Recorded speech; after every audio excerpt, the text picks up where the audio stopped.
Hey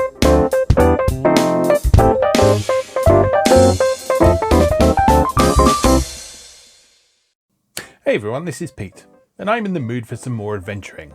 So today we're going to play the Atari ST version of King's Quest II, Romancing the Throne.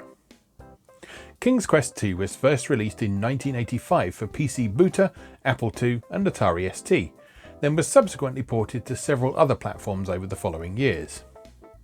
It's widely credited to Roberta Williams, the creator of the series, but the original game's manual also credits the story to one Annette Childs, who, aside from the fact she had a stint as the editor of Sierra's newsletter, very little seems to be known about. In fact, as pointed out by the excellent Space Quest Historian channel, it almost looks like records of her have been scrubbed from history, as certain databases like Moby Games don't even list her as being involved with the game at all. King's Quest II is also noteworthy for being an early title with involvement from Scott Murphy and Mark Crow, also known as the two guys from Andromeda and the creators of Space Quest.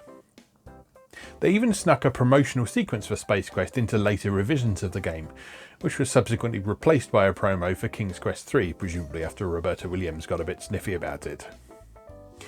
In an interview published in the later King's Quest compilation manual, Roberta Williams noted that with King's Quest II, she was anxious to try her hand at a bigger story than in the original game, and to incorporate some ideas she wasn't able to use in the first King's Quest. She cited memory and space limitations as holding her early adventures back, and that technology always played a big role in determining what it was and wasn't possible to do with interactive storytelling. Most of these limitations are a thing of the past today, but Sierra's early games remain a great example of how to tell an interesting story using very limited technical resources. I played this game a fair bit back in the day, but I haven't revisited it for a long time, so I'm looking forward to hopefully blasting through it today. So let's go play King's Quest II, Romancing the Throne. Okay, here we are with King's Quest II. I managed to find a version that runs off a single floppy disk that you can also save your games on, just to minimise disk swapping and things. There is a version that sort of theoretically runs off hard disk, but I found that it had a few bugs in it, like it wouldn't display your score or anything like that, and some of the text scrolled by too quickly. So hopefully this version is going to run a bit better. Ignore all messages that tell you to insert another disk. Save your game positions on this disk. Now press return to continue. Okay, let us begin. So our load times are going to be slightly longer because we're running from a virtual floppy disk, but it shouldn't be too bad. And I shall attempt to entertain you in the meantime. Please insert disk 2 and press return. Ignore that, like they said, because the whole thing has been squeezed onto one disk. King's Quest II, Romancing the Throne, copyright 1985, Sierra Online, version 1.0. Now you might recall that the version of King's Quest I we played was version 2, so there are actually some slight enhancement to the engine between King's Quest I and King's Quest II. So this was almost a step backwards in a few ways. You'll also notice on that credit screen there's no mention of Annette Childs.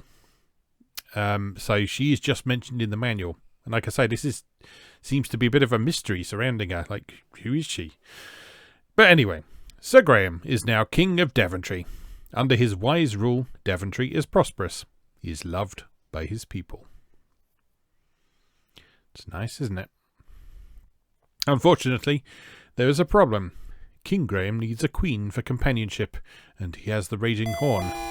And to provide an heir to the throne,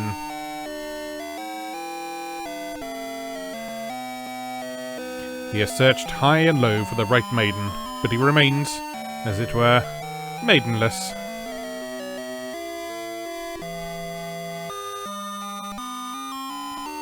An idea comes to him. He goes to the magic mirror and looks into its depths.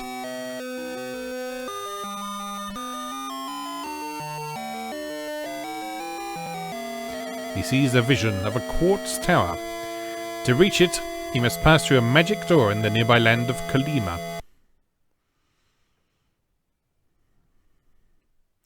The scene then changes to show a beautiful girl locked within the tower. Graham now knows what to do. Yeah, beautiful. Look at those lips. Bravely, he sets off to find the land of Kalima and the beautiful maiden, but not before a quick sit down to put on his adventuring hat.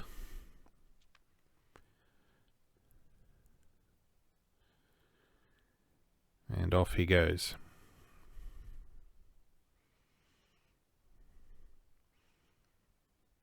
Take your time, Your Majesty. Please. We've got all day.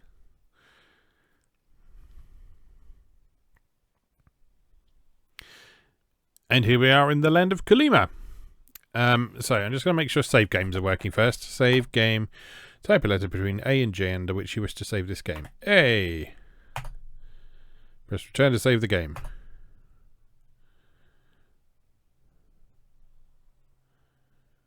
Okay, that seems to work. Right, let us first of all turn the speed up a bit so he doesn't walk at quite such an agonizingly slow speed. And here we are. This is King's Quest 2. So we're going to start by exploring this beach area. Like the first King's Quest, this game is based on quite a sort of open world design. And it wraps around from north to south. So if you go off the south end of the map, you'll end up on the north end.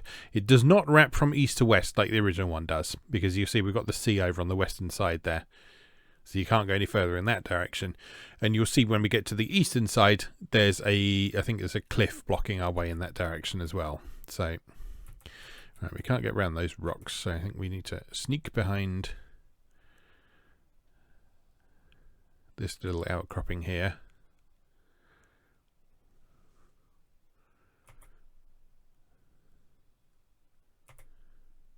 And go around. What is this? It appears you've run into Little Red Riding Hood. She looks a little troubled. Talk to Little Red Riding Hood. Tearfully, Little Red Riding Hood explains that someone stole her basket of goodies while she was picking a bouquet of flowers. Could you please help her find it? I think we can probably do that. I think we can almost certainly do that. But first, I've got exploring to do. Now, Little Red Riding Hood there is one of numerous random encounters in this game. You can never be sure when she's going to show up or what screen she's going to show up on. But she will, in theory, eventually show up.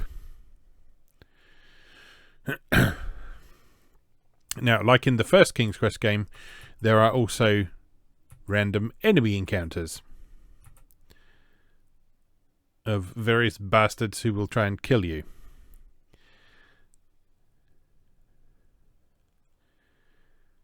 So you need to be prepared to deal with them.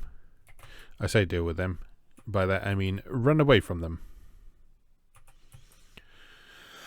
And the best way to keep yourself safe from them is to stay near the edge of a screen. So if one does appear, you can quickly dart off the edge of the screen and then come back. Because if you do that, they'll disappear again. Right, what is this? Look. You notice a rusty trident lying in the grass. Get trident. You pick it up and carry it with you. You gained 3 points. Now, like I said, this is running on an earlier version of Sierra's AGI engine than the first King's Quest on Atari ST. Excuse me, just having a drink. Tickly throat. Which means there's a few slightly more primitive elements.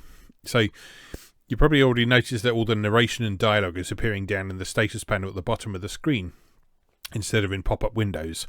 There's also no on-screen score display. You have to press Tab to bring up your inventory and you'll see your score on there. Your score is 3 out of a possible 185. Now, like the first King's Quest, there are multiple solutions to most problems, and you will get the most points for finding a non-violent solution to a problem.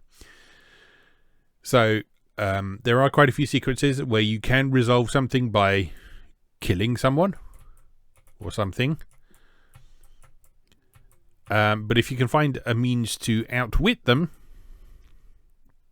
rather than killing them, you will tend to get more points. I think there's one exception to that, which I'm sure we'll come to.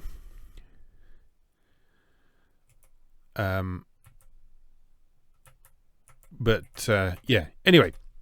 Anyway, we've reached the screen we started on. So let's start having an explore over to the east. So like the previous King's Quest game, you're probably going to make a map while you're playing this. just so you know where everything is in relation to each other.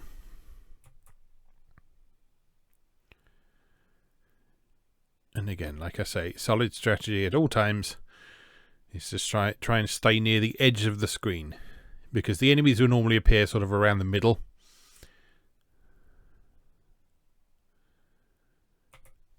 This is a nice house, isn't it? Look, you see nothing special. Good. Glad we had this chat. Open mailbox. You gained 1 point.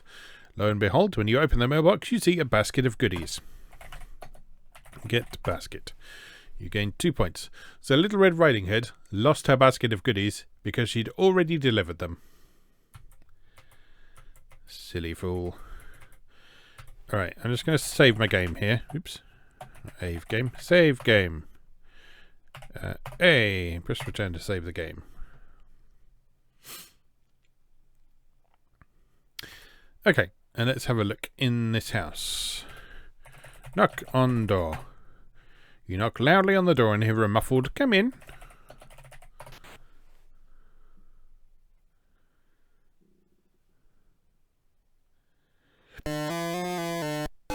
Oh dear, a wolf in Grandma's clothing is in the bed. Get out of there fast. That is an example of one of the random enemy encounters. And it has the same terrifying music as the original King's Quest. Right. Now, what do we do? I think... Do we give the goodies to Grandma, or do we give them to Little Red Riding Hood? I think we give them to Little Red Riding Hood. You know what? I just saved, so let's try something, because I know there's a couple of things you can do here. Open door. And you will hopefully find... Yeah, this time it's just normal Grandma. Look! This is the home of Grandma. It is comfortably furnished. Frilly curtains cover the windows. Flowers are in vases. Grandma is lying on a brass bed in a cloud of pillows and coverlets. So yeah, no sign of the wolf now. He's just gone. Talk to Grandma. Grandma is very weak. Her voice wavers as she says, "Good day, kind sir. I would like to offer you a cup of tea, but as you can see, I am ailing." Give basket to Grandma. Grandma looks at the basket of goodies. "This belongs to my granddaughter," she declares. "You ought to return it to her." Okay, I guess that answers that. We give it back to Little Red Riding Hood, if we ever see her again.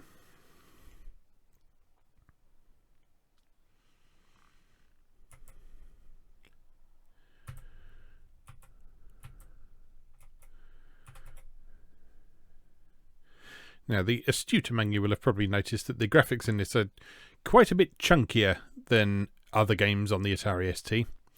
The reason for that is that they were originally designed for a screen resolution of 160 by 200, which is sort of... Oh, there she is. Give basket to Little Red Riding Hood. You're too far away from her. Okay. Normal.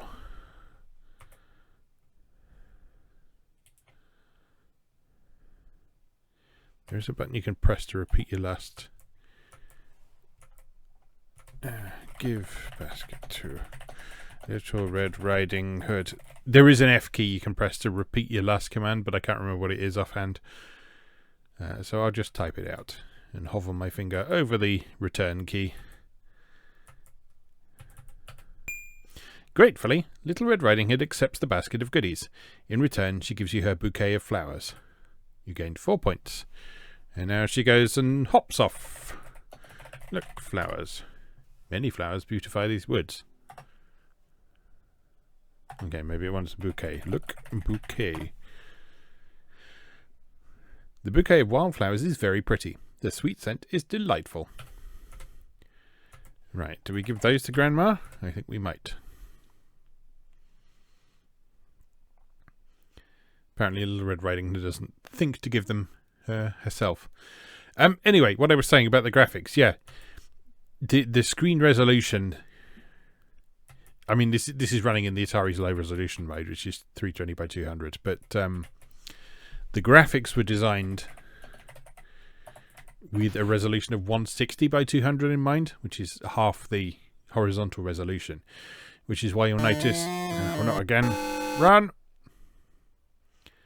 Which is why you'll notice that the pixels are rectangular, basically. They are wide and short.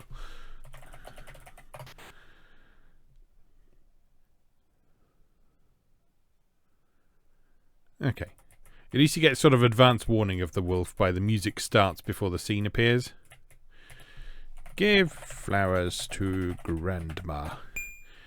Thank you for your kind offer of flowers, but I already have enough flowers around the house, Grandma says. Okay, you don't give the flowers to Grandma then.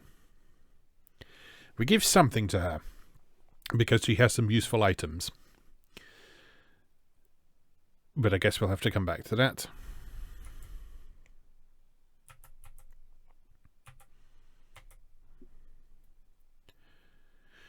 And let's continue on our way. That particular scene with the house, for some reason, I feel like is the most iconic scene of King's Quest II. Certainly, anytime I think of King's Quest II, the first thing that comes to mind is that shot of that house. Even though it's just one part of the game, it's a relatively minor part of the game that's not particularly important to the grand scheme of things.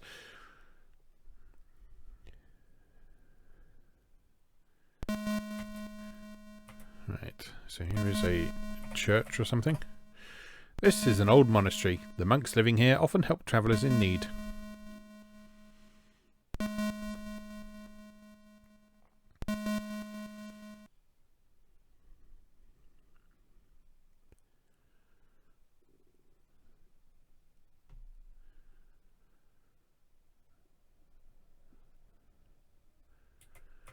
So let's have a look inside. Should we knock? Knock on door. It is not necessary to knock at a church door. All are welcome. That's nice.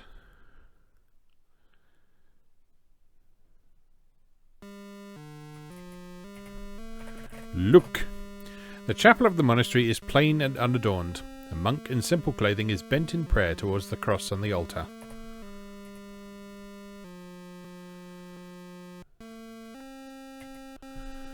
Look, monk. The monk is dressed in a simple ankle-length robe. A belt of thin leather is tied around his ample waist. He walks on worn sandals. Talk to monk. You speak to the praying monk, but he does not respond. He seems deep in worship. Okay, fair enough. Don't think there's much else we can do here at the moment then. So let's be on our way.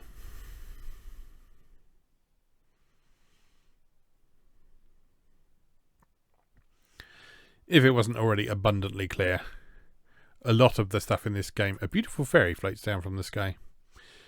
Something happens every time I start saying something. Look, fairy. The fairy starts to sprinkle fairy dust on you. Good King Graham, I'm here to help you, she says. I give you a protective spell against certain evil elements, but beware, for it lasts only a short time. The pixie-like fairy has golden blonde hair, translucent wings, and an endless supply of fairy dust. And she's gone. Okay, so that actually protects us against some of the random enemies.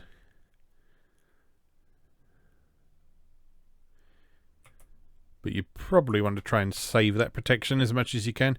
I think this is the eastern edge of the game world.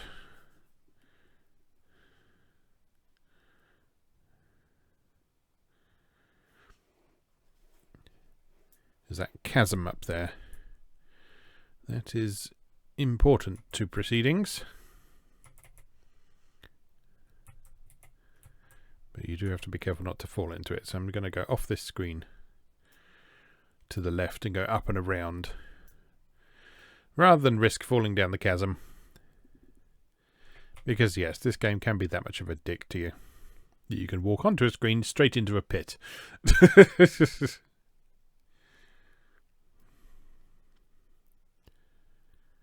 Oh, like that, in fact. Okay, look. You see nothing special. Save game. Right, this bridge is notorious. because it collapses after you've been over it a number of times, and you basically only have enough walks over it to finish the game, basically. And you get no real indication of that to begin with. You see we gained a point for just going across it there. You get no real indication that it's going to collapse, but if you go back and forth too many times, then yeah, that's it. You can't finish the game, or you die. Right, so the important thing here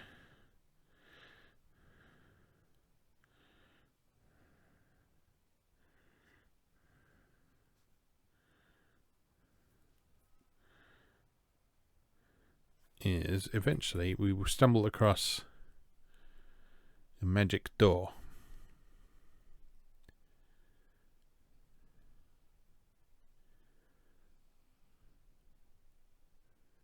There it is.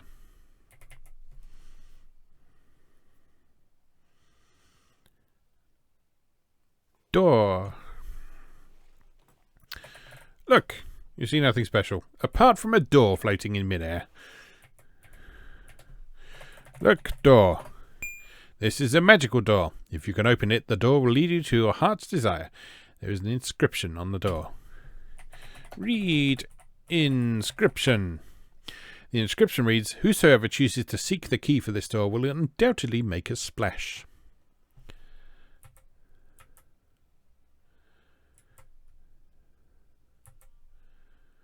Okay, so something to do with water for this first task. This game is actually quite a bit more linear than the first King's Quest game, in that you have I think it's 3 doors to open altogether, and they each have their own little mini quest to do. And so we are now making a start on the first quest. See, we gained another point for coming back across the bridge.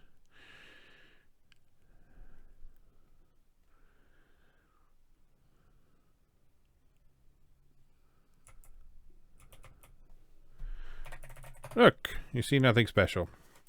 Yeah, so not much in the way of room descriptions on this one.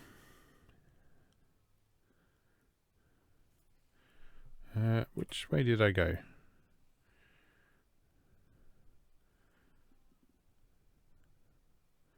I went west from the bridge, didn't I? Yes, just making sure.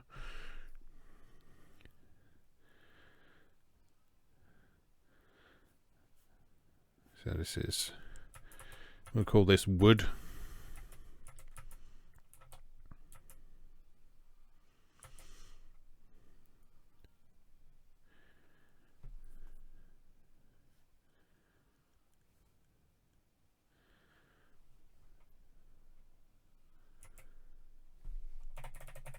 Look, you see nothing special, apart from a house built into a tree. Tree house. Let's just save our game here. Always a good idea to save before you come across anything that looks vaguely interesting, because interesting in Sierra games also may be fatal. Look, door. The door in the tree is closed at the moment. Knock on door. You rap on the treehouse door, wait a moment, but get no response. Open door. They haven't locked it. So King Graham, noble hero that he is just going to wander in here. It's a ladder. And he automatically climbs down it. You don't have to type climb ladder. That's nice. But you can, of course, fall off the ladder and die. So just be careful of that. Particularly because, as you can see, it's at a slightly wonky angle just to be awkward.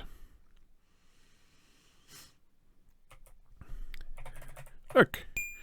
It seems you have entered the underground home of the little dwarf. The little dwarf that we haven't met yet, apparently. It is cosy, with a fire crackling in the hearth. A pot of chicken soup bubbling above the fire gives a delicious aroma to the room. There is a trunk tucked away in the corner. Look, soup. You're not carrying it. Get soup. You grab the wooden handle of the bubbling pot of chicken soup. You take the pot with you. You gain 2 points for stealing soup. Look, table. Look, hat. The stocking hats of the dwarf are sitting on the table. Get hat. Those hats wouldn't fit you. Okay, I guess we don't need that then. Look, trunk. The trunk looks old and worn. The hinges are loose. Open trunk. You look inside and notice earrings. You reach into the trunk and get it. You gain 7 points. Yeah, so like the first King's Quest, there's a bunch of completely incidental treasures to find in this as well. And they are purely to get bonus points.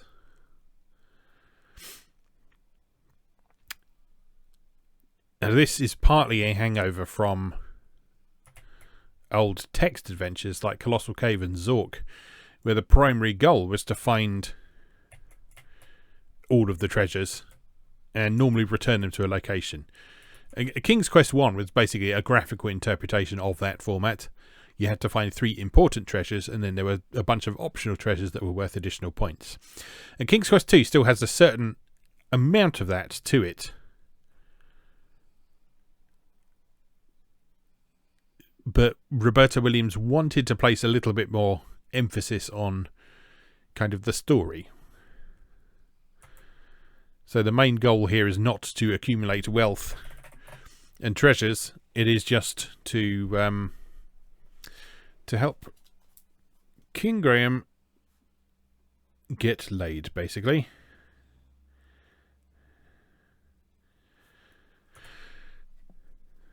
Alright, let's keep going this way. This should put us just north of Grandma's house.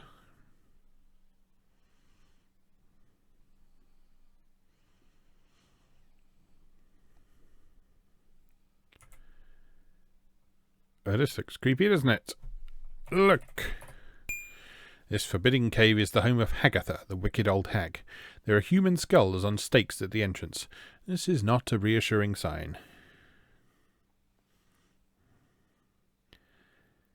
Hag Cave. Now, I'm pretty sure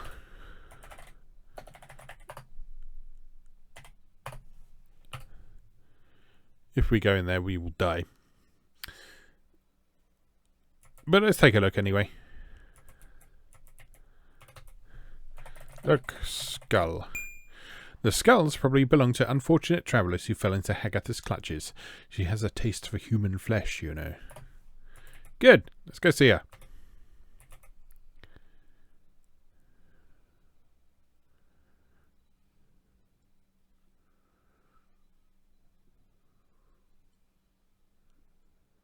Oh, she's not here.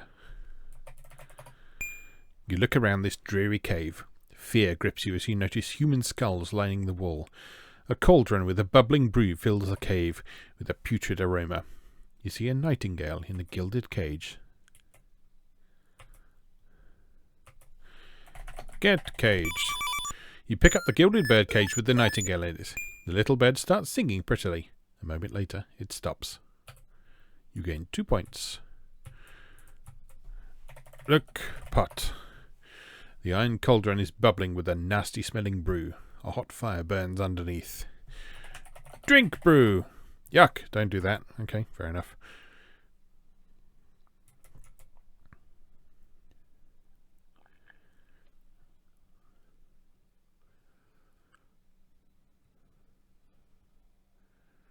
Okay, so the nightingale will be useful for something, I imagine.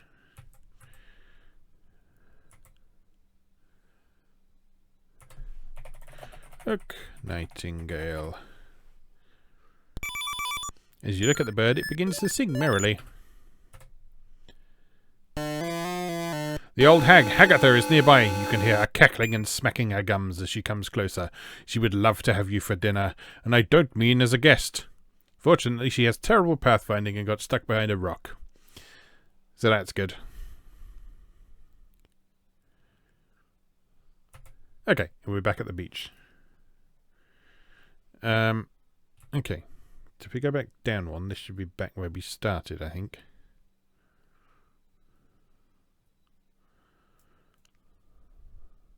Yes, here we are. I've gone a bit funky on my map somewhere. I think I missed a screen off. But, okay. Improvise. Beach. There we go. Right. Now, I think we might give the chicken soup to Grandma because she's poorly. If I remember correctly. It's surprising how much of these games comes back to you when you start playing them. Because I probably haven't played King's Quest 2 specifically for God knows how long. I have revisited these games quite a few times over the years because I like them, but I can't remember the last time I specifically played King's Quest 2. Open door.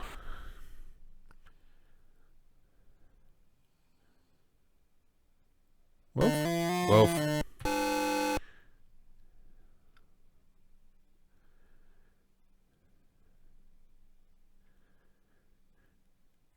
You're just not supposed to think too hard about the fact that sometimes Grandma's there and sometimes the wolf's there.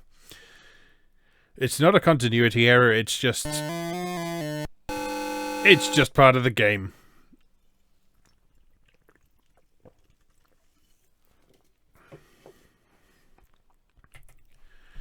All right, come on.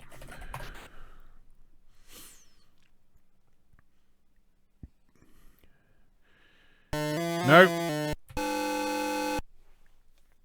I wonder if knocking on the door gives you a clue as to who's in there. One way to find out. Knock on door. You knock loudly on the door and hear a muffled, "Come in." No, there she is. Give soup to Grandma. You feed the hot chicken soup to ailing Grandma. I feel much better, she says. In return for your kindness, I have something for you. Look under the bed. You gain 2 points. Look under bed. You drop to your hands and knees and peer under the bed.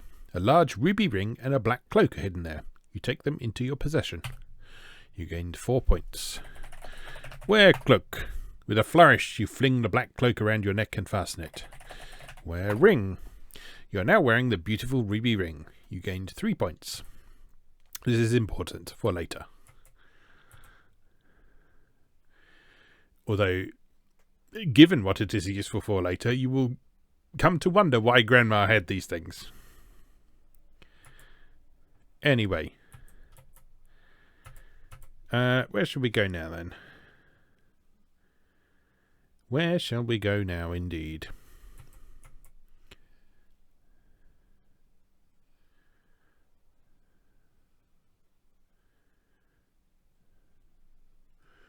I think I know what to do next.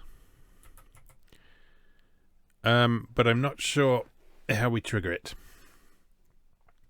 Because it might be another random occurrence. But I believe we need to do something around the beach area.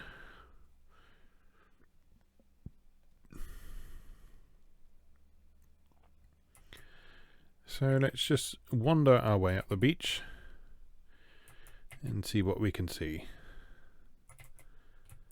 Or I would if we could go any further in that direction. There we go.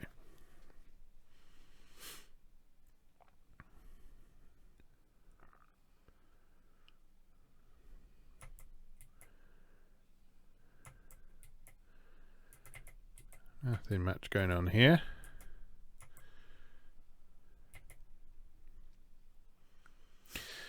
Because if I remember correctly, what we need to do is we need to find a mermaid, give the flowers we got to a mermaid, and that will let us go underwater and meet King Neptune, who has lost his trident, which we found on the beach at the beginning of the game, and we give that back to him. I think. Like I say, I'm relying on memories that are quite possibly 20 or more years old at this point. And as I say, I don't specifically remember if you have to do something specific to make the mermaid appear.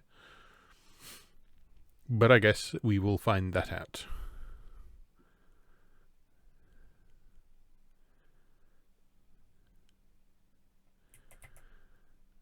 Certainly nothing much going on so far.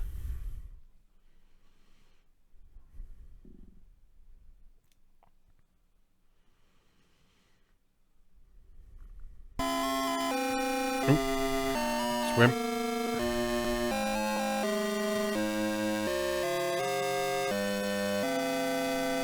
Well, that answers that. Look, you see nothing special. Apart from, you know, the mermaid. Look, mermaid.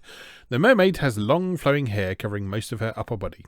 The green scales on her fishtail are sparkling like emeralds, and she slowly waves it back and forth. She beckons with her hand. Now, this seems like a prime opportunity to save the game.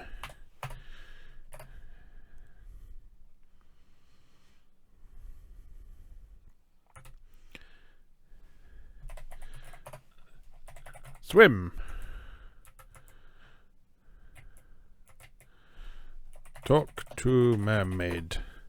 The mermaid does not reply. She gives you a quizzical look and continues waving her fishtail. Give flowers to mermaid. You graciously offer the beautiful bouquet of wildflowers to the mermaid. She loves the flowers. She then summons forth a magic seahorse. Maybe you could ride it. Ride seahorse. Quick as a flash, it glides under the water with you on its back. You gain 2 points.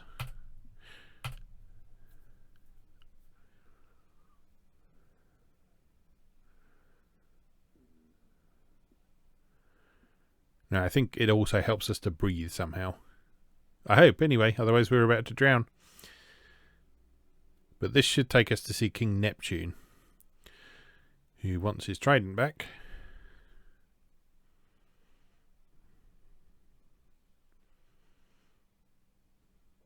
Pay no attention to the shark in the background. Everything's fine. It's all fine.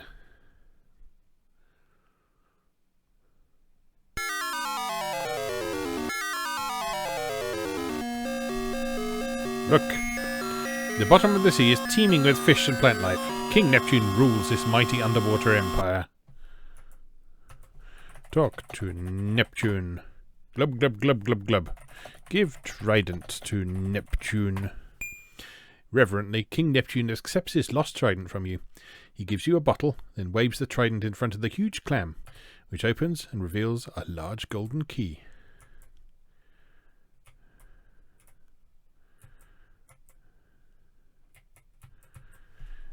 Get key. Okay, you gained 5 points. Alright, and I think that's all we need to do down here.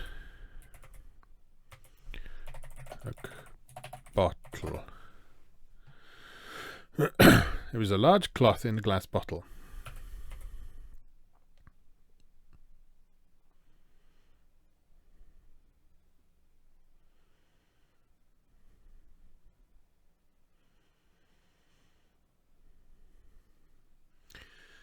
So, we use that key to go and open the first door, then we read another inscription, that tells us what we need to do next. And we continue.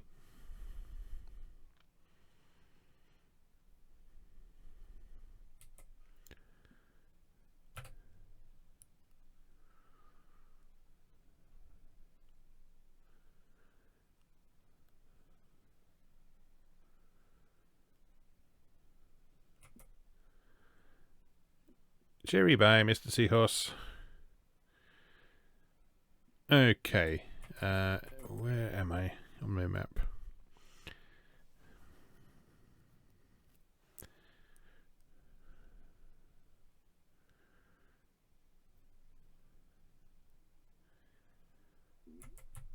Just need to get my bearings in relation to... Is that something?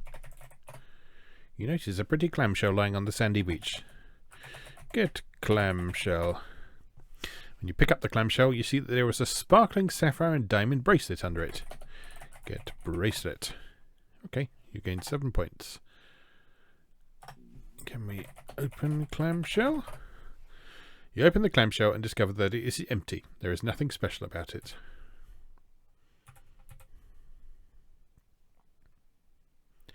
Fair enough.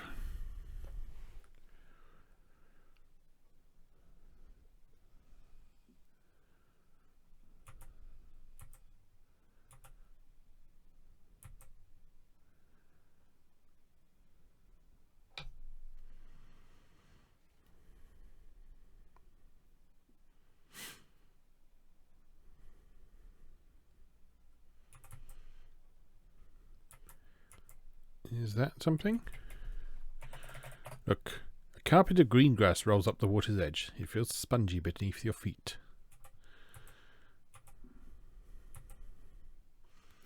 Spongy.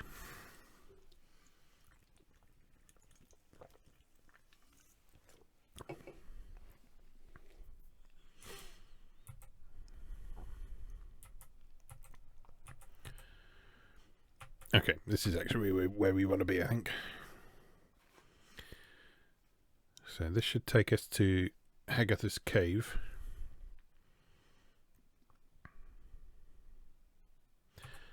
Yep. Then on to a peaceful meadow.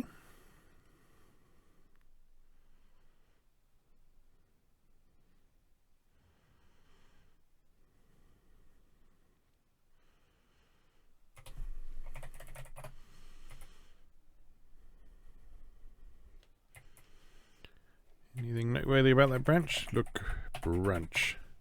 You see pieces of scattered wood lying around. The wood is of no importance. Says you.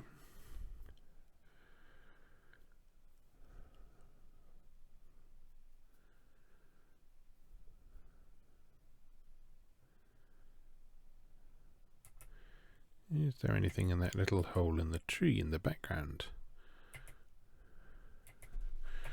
Look, tree. What is this? There is a little door built into the trunk of a large tree. That's not the tree I'm looking at. Look, hole. You see nothing special. Okay, fair enough.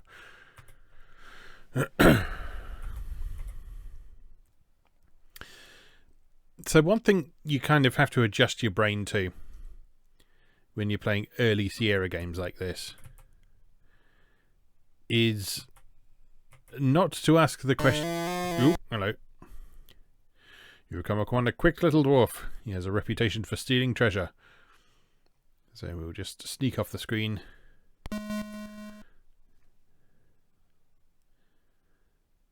And he will be no more. Yeah, that's the dwarf we stole the chicken soup from. So he's a bastard. So, you know, stealing from him is fine because he'd only steal our stuff anyway. Yeah, as I was saying, one thing you have to get used to with early Sierra games is not asking the question why too much. Because the answer is more often than not because it's there. So, like, you go into the little dwarf's house. Why do you take the chicken soup? Because it's there. Why do you open the trunk? Because it's there. You gained 1 point.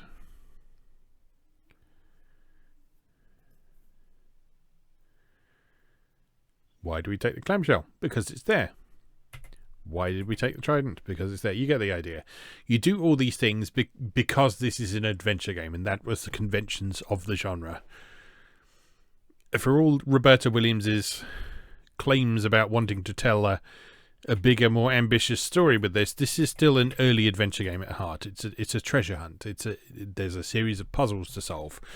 Use key. Unlock door with key. The key to the first door fits easily into the keyhole. You turn the key and presto, the door opens and the key disappears, revealing a second door with another inscription. Read inscription. The inscription reads, "Whosoever chooses to seek the key for this door should set their sights high."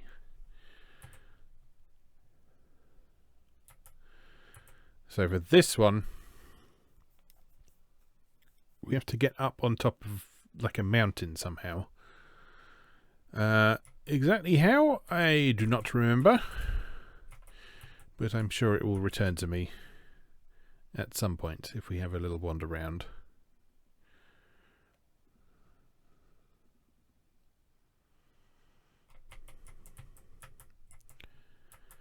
Right, back over the bridge. Another point.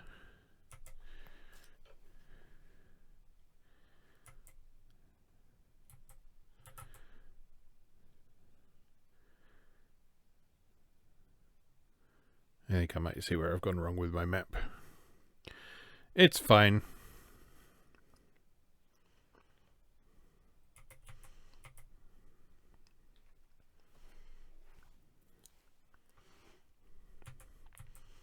It's part of the fun of these games.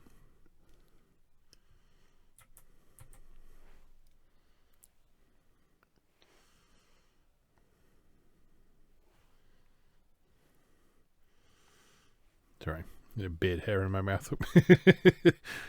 Oh, swim! Right, so we are now south of the monastery. And there's a little lake here. Look! You see nothing special. Now there looks like some sort of hole in that rock there. And there's also this mysterious looking tree stump. And there are often things hidden in tree stumps in Sierra games. Look inside stump.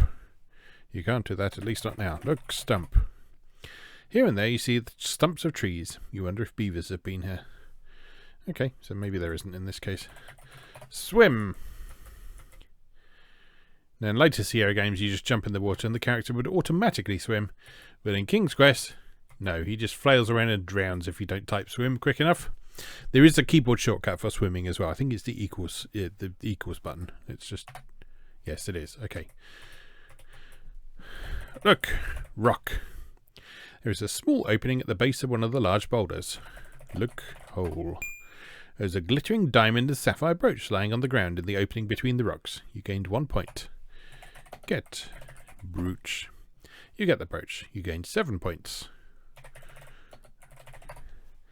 There is nothing in the opening at the base of the rock. Okay.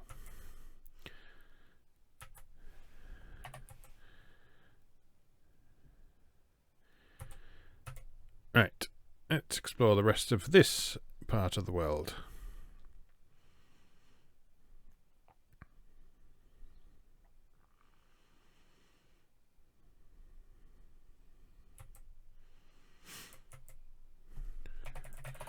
Look, you see nothing special. This looks like the corner of a swamp or something.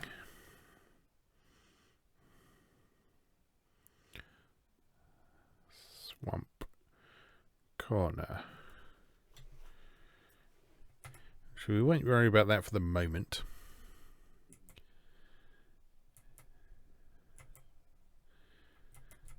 But we will want to do something with at some point.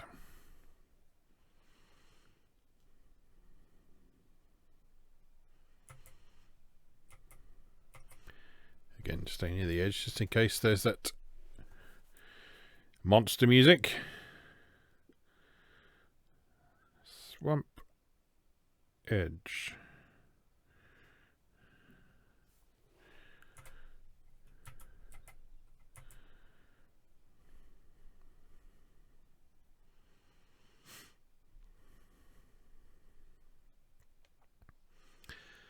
I still do find these games quite impressive from a technical perspective in terms of how early they were and what a convincing sort of quasi 3D effect they did with King Graham walking behind things and things having sort of a sense of solidity to them.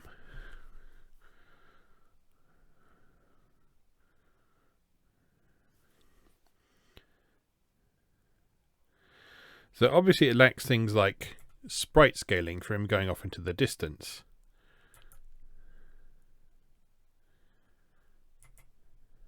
That wouldn't come until quite a bit later. But just the sense of sort of physical presence in the game world is very impressive, especially considering how early this was and what else was going on in gaming at the time. So we have another lake here.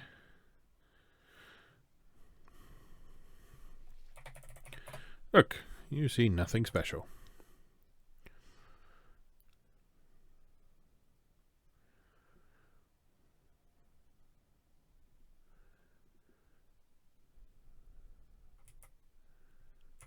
Where am I?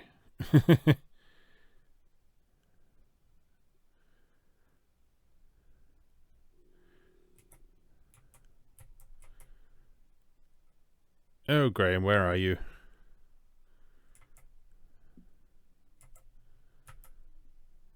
Graham?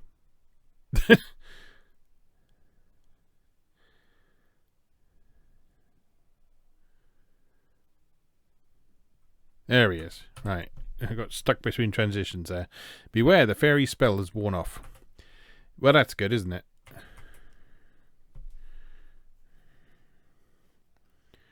Fat lot of use that was. Edge of wood.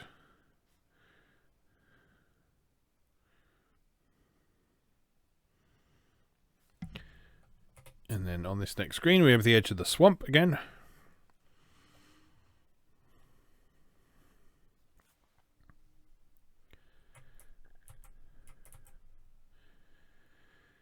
Which I'm going to assume from the colour we don't want to fall into.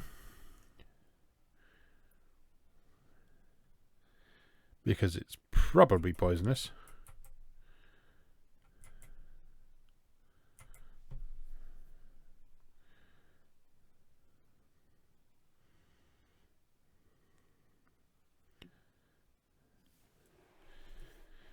There's a mysterious looking tree stump there. Look, you see nothing special. Inconsistent on whether just look by itself does anything. Look, stump. You see nothing special. Look, tree. The trees all around the poisoned lake are dead. Because it's poisoned.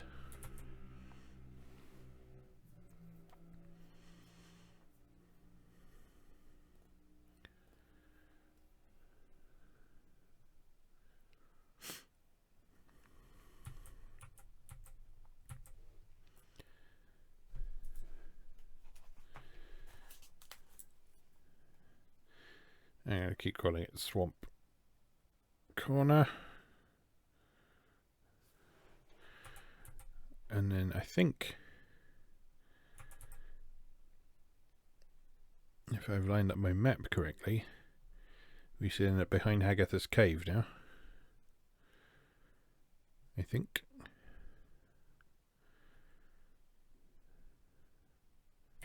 Oh no. Oops.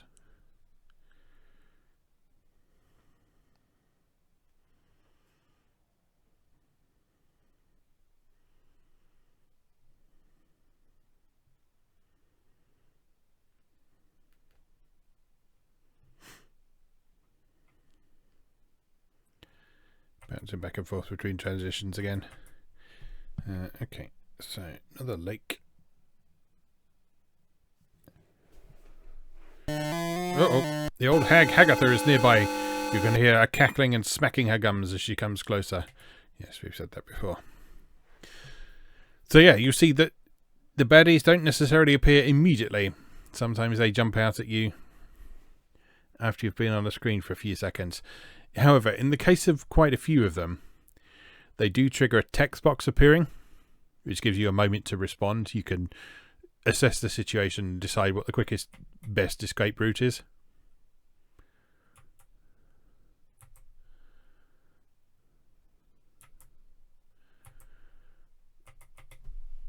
Look, tree. The trees appear to be rooted to the ground. You get it? Look, log. This is just an old hollow log. Look in, log. When you peer into the old hollow log, you see a flashing necklace of diamonds and sapphires.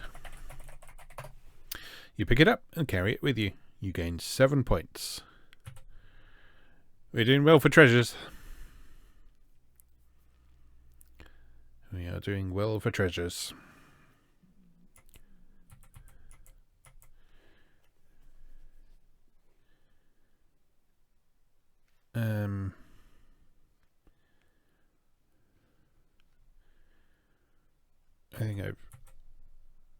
I think I've confused myself with my map, definitely. Is this meadow? I think this is meadow. So this should be edge of fence. If I understand how no. No, I made a right mess of this map. I really have. Oh well, never mind. Okay.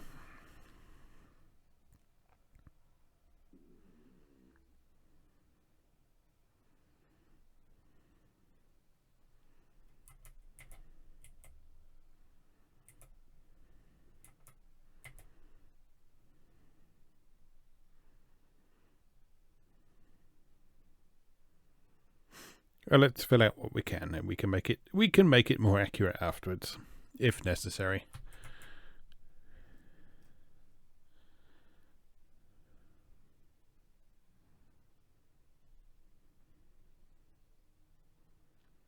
So I guess this will be the other side of this lake, or whatever this is. Yep. Look, you see nothing special.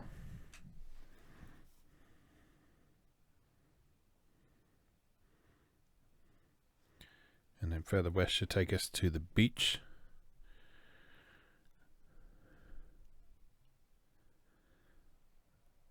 So a couple of areas to the north of here that we've not filled out yet. So let's do that now.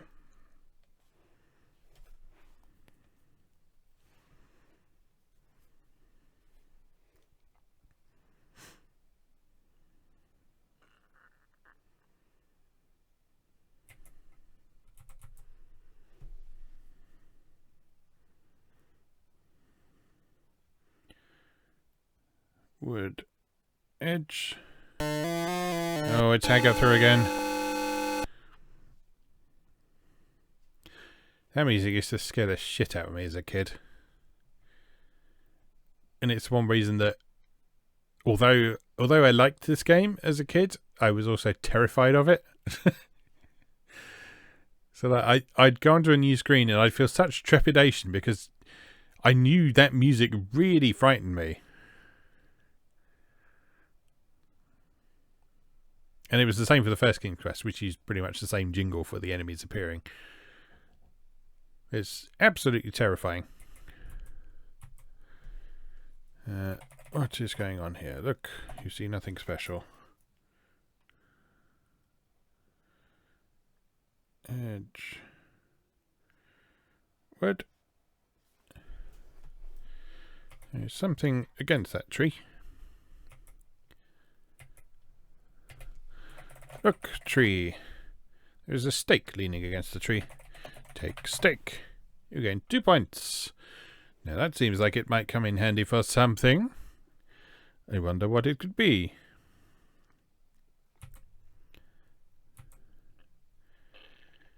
Okay.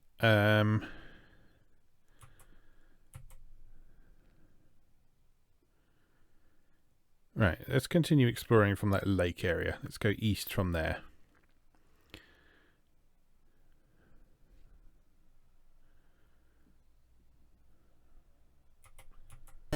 Oh no. Oh no. Bad. I've been eaten. Curses.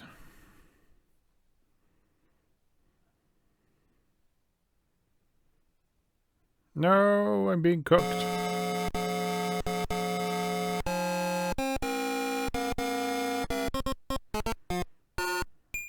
Ken and Roberta Williams wish to thank you for playing King's Quest. We are pleased to see that you're doing so well and hope that your score will keep improving. Restore game. I think E is the most recent one.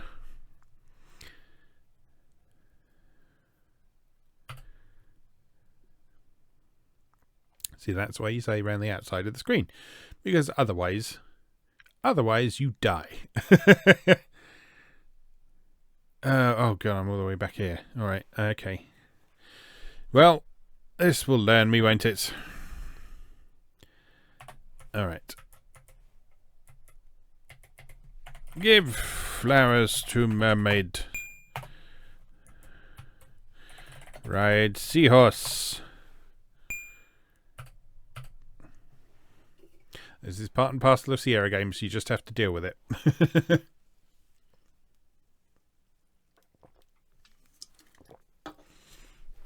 To be fair, we hadn't really achieved that much past this point. I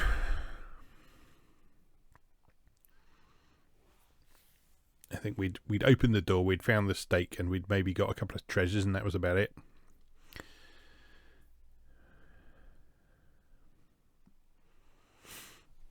It's just we got to go through so many screens to get to Neptune. But 2.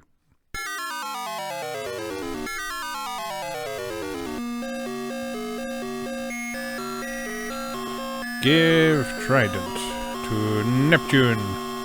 Reverently, King Neptune accepts his lost trident from you. He gives you a bottle and waves the trident in front of the huge clam, which opens and reveals a large golden key.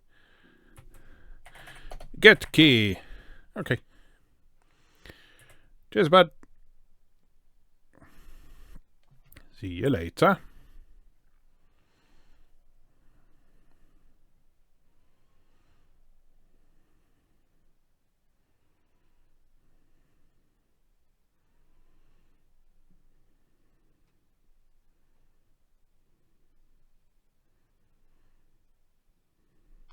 Was half expecting that shark to kill me then.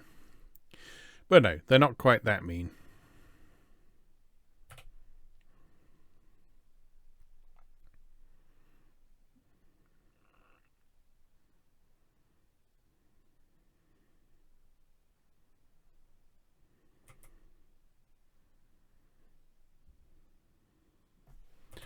Alright, save game.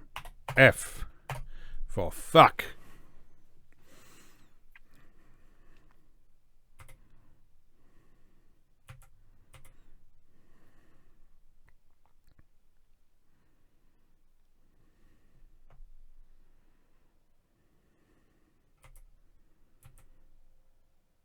Right, somewhere around here is that stake. So if we can grab that again, that would be good. There it is.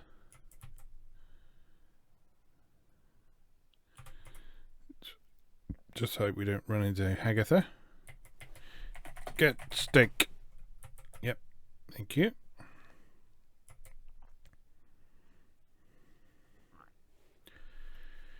Now, was there that clam on the beach as well? Did we get that already?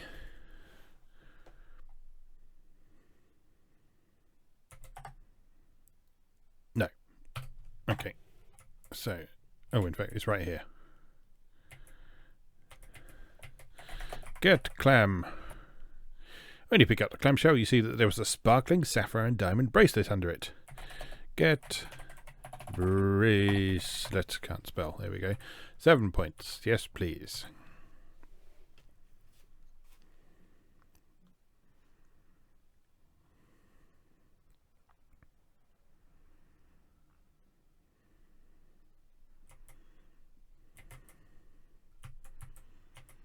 Now there was another treasure by one of those lake screens, as I recall.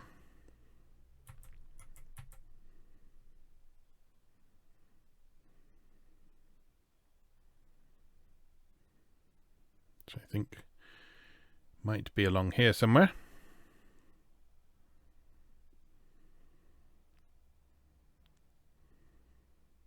Yep, there it is.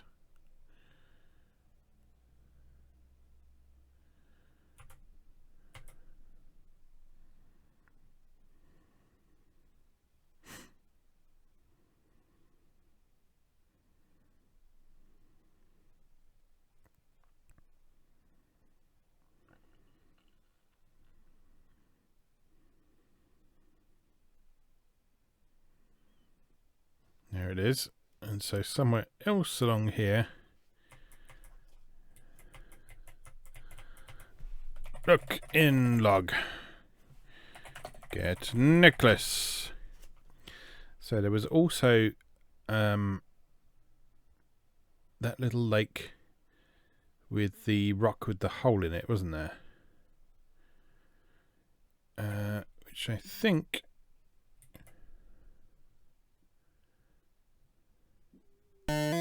Oh no, Hagatha again.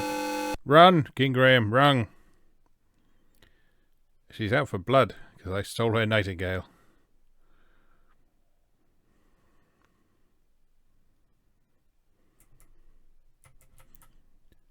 Right, this is the swamp corner.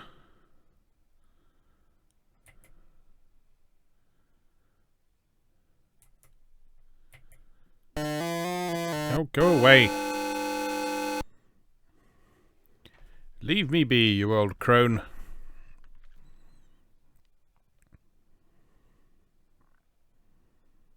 No, not this time.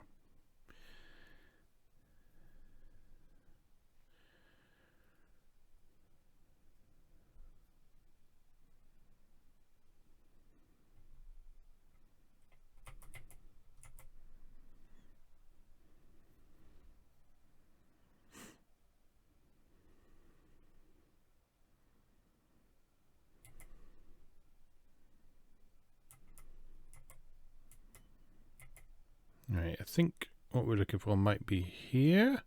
Hopefully. Possibly. Maybe. We'll see.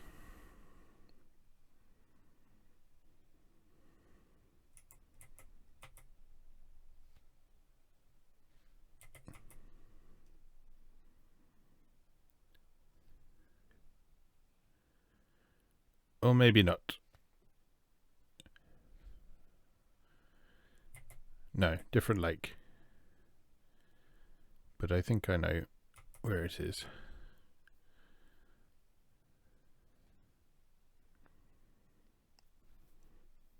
You basically go around the north edge of this swamp.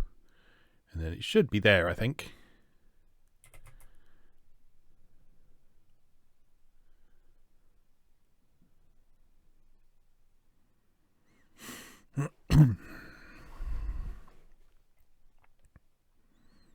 So this next screen should be the corner of the swamp.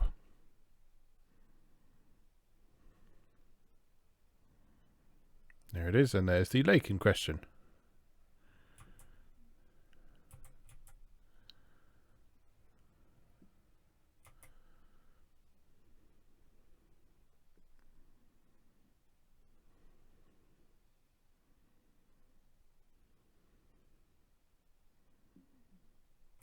There it is. Right, I'm going to save my game here. Save game. G. For gash.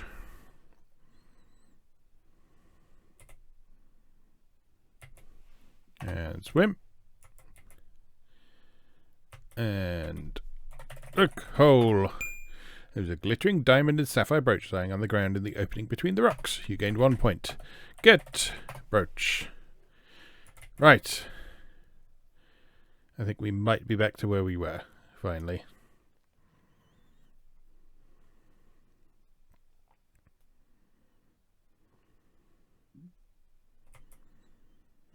So let's go unlock the door, get our next quest, and we'll be all good. And I'll just remember to save a little bit more frequently this time.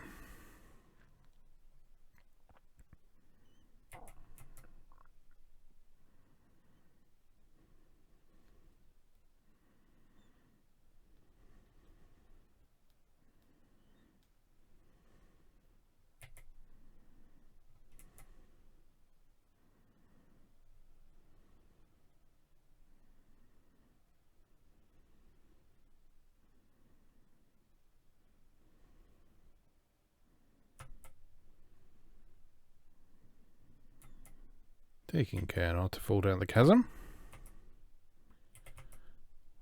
Over the bridge.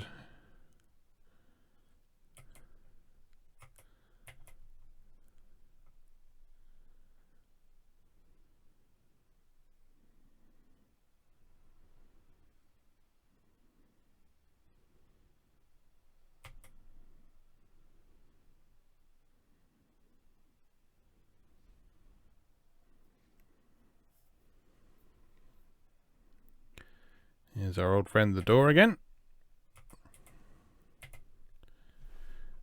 Unlock door. The key to the first door fits easily into the keyhole. You turn the key and presto, the door opens and the key disappears, revealing a second door with another inscription. Read inscription. The inscription reads, whosoever chooses to seek the key for this door should set their sights high.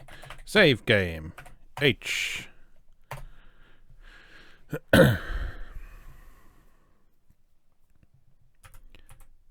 Right, back we go.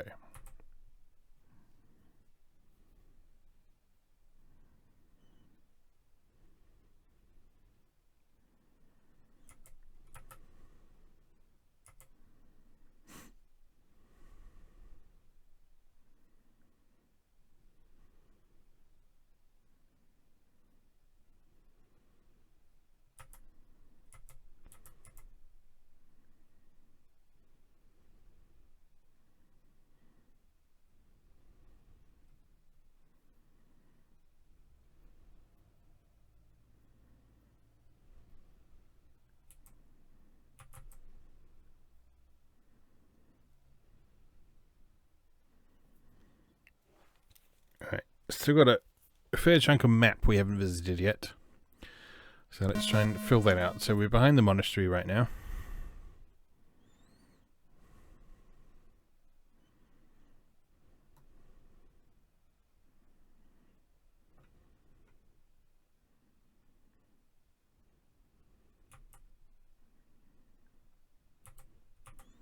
And if we go south from here, that should take us to that lake where we found the brooch.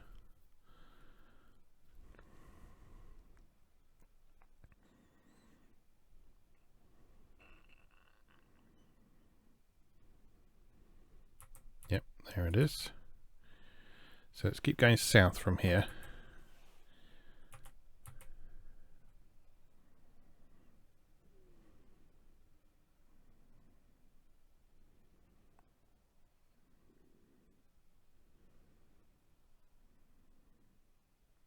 Oh, it's another house. Oops, where have I gone now? Where have I gone now?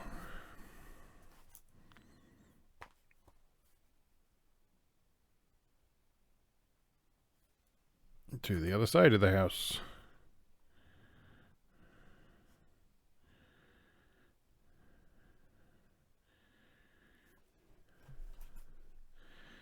But whose house is this?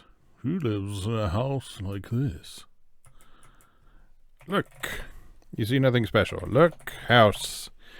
This is a quaint little antique shop. There is a sign in the window. It's an antique shop, not a house. Save game. Aye.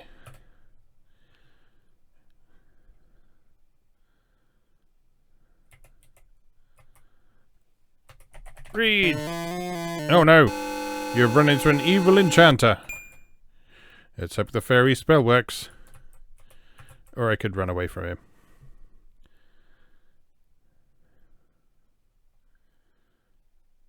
Just trying to read the sign, man.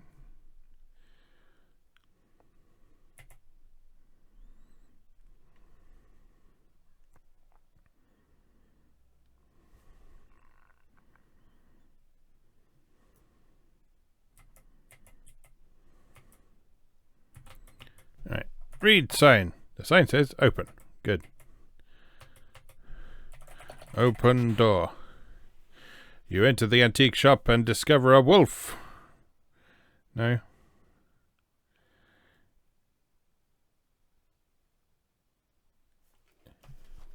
A little old lady in the antique shop says, "May I help you?"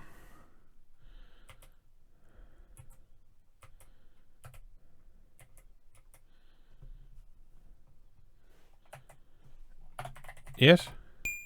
Little old lady motions towards an old oil lamp. "This is a new item in my shop," she says. "I thought you might be interested in it." Okay. My keypad seems to stop working for some reason. There we go. That's better.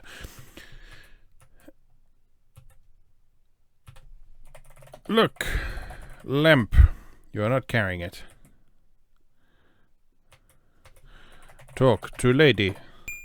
The little old lady motions toward an oil lamp. "This is a new lamp in my shop," she says. "I'm definitely not a robot."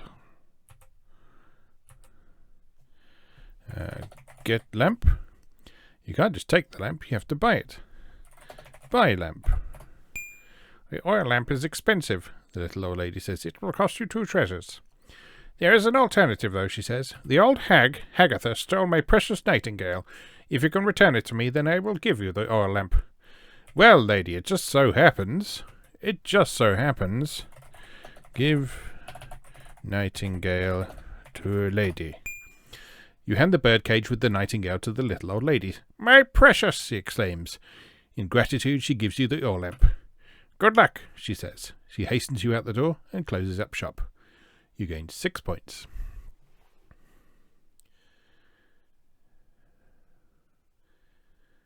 So that's all she was selling. And now she's closed. Is that right? Read sign. The sign says closed. Yes, very good.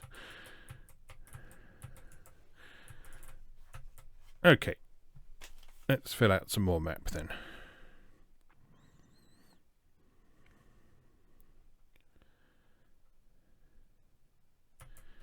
So here we have a big tree. Look.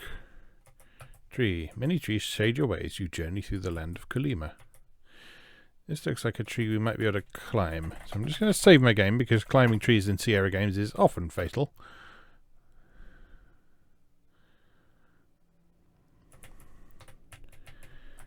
Climb tree. Climbing trees will not find you a bride. Beware, the fairy spell has worn off. Good advice for life there. The climbing trees thing, not the fairy spell wearing off. You've run into an evil enchanter.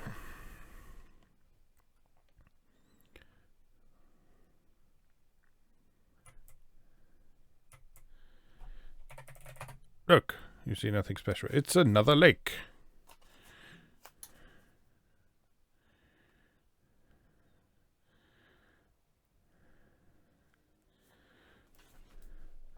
Look, lake. What a lovely little lake. Its sparkling water looks so clean and fresh.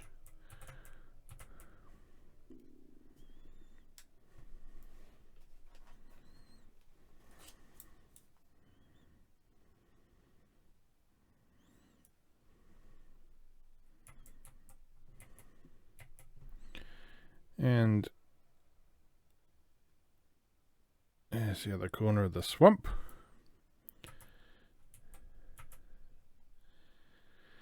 So just for completion's sake,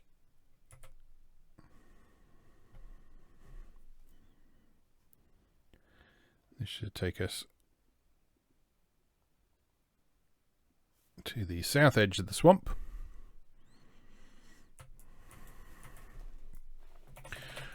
Look, swamp.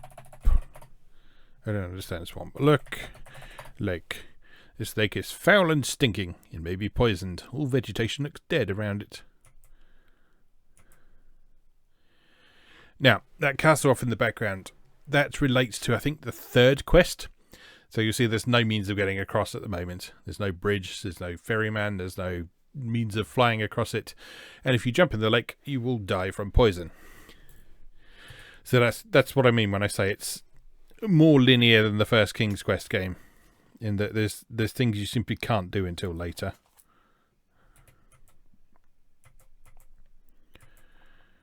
This looks like the sort of screen where an enemy might appear. So let's just be wary. There's another hollow log down there. Is there a treasure in it? Let's find out.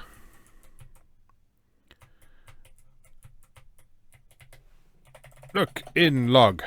You look in the old log, but subverting expectations, you see nothing special. Interesting. All right, let's head east from here then.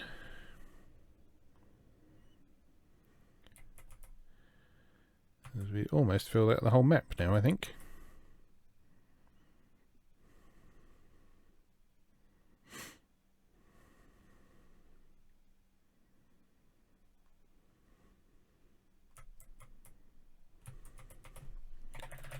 Look, you see nothing special. Look, tree. There's a sizable hole in one of the pine trees. That suggests to me that there's something useful in it. So let's save the game and have a look. Tree hole.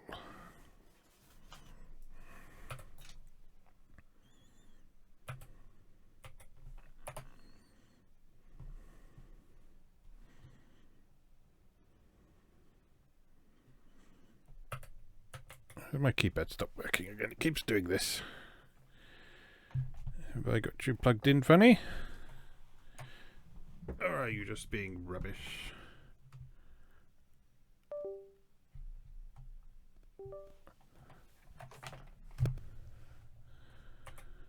There we go. That's better. Look! No, no, no! Damn it. Oh no, the dwarf caught you. You should check to see if he stole something. That cost you 7 points. Restore game.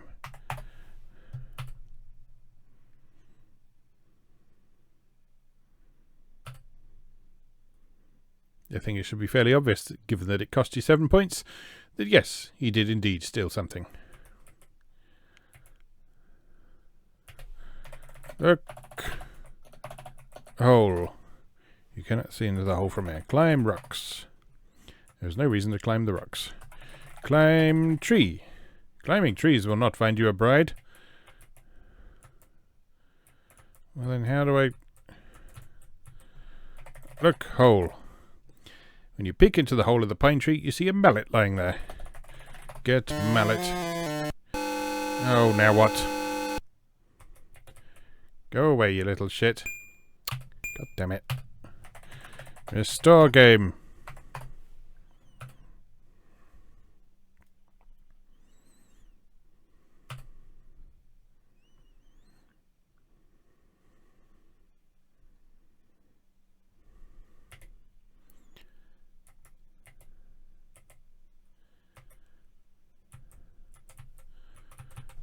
Alright. Look, hole. Get mallet.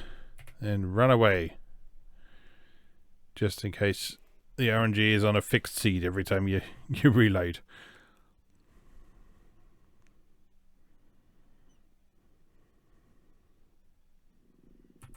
Okay, right.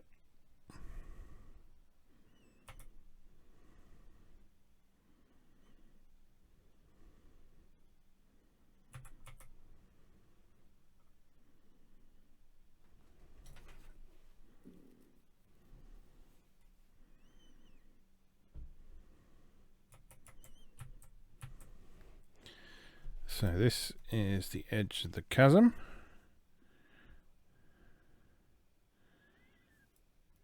Right. I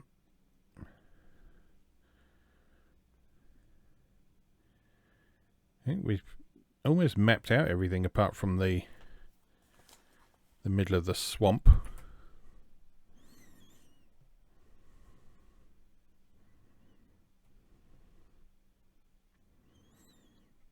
There's 2 screens at the edge of the swamp we haven't seen yet.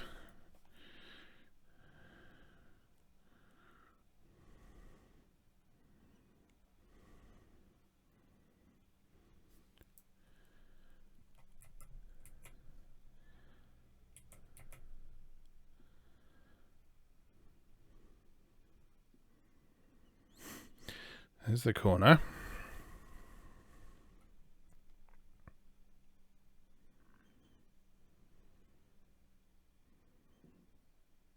Here's the edge. Not much going on here.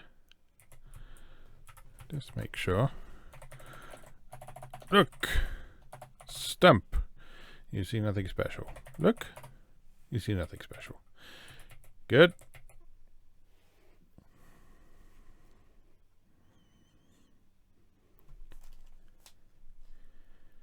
And this next screen should be another swamp edge.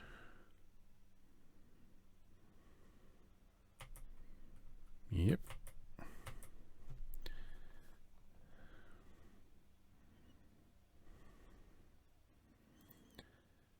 Okay. I think that's the whole map. So now we need to just figure out what to do next. So let's save game. B. And then you will recall we got a lamp a little while back. And if you know your fairy tales and associated mythology, rub lamp. When you rub the tarnished brass lamp, you hear a poof and a genie appears. Master, he says, I leave a gift for you, a magic carpet. The genie then poofs back into the lamp. You gain 2 points.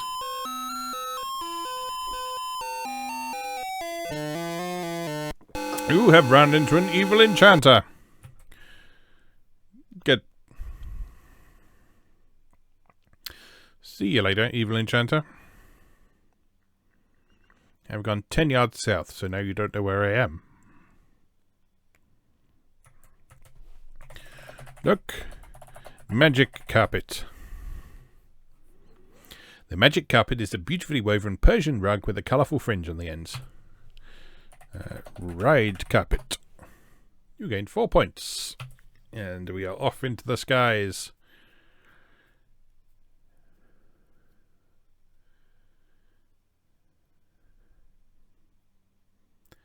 So there's no beanstalk climbing in this one, thank God. Here we are. And you'll see we're high above the land now. And this is where we need to be for the second key, I think. I don't think there's even anything waiting up here to eat us.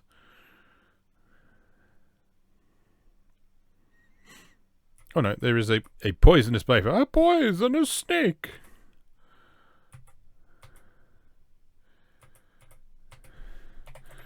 Look, snake. The snake appears to be about 10 feet long. It is coiled and ready to strike. I can't remember what you do with this.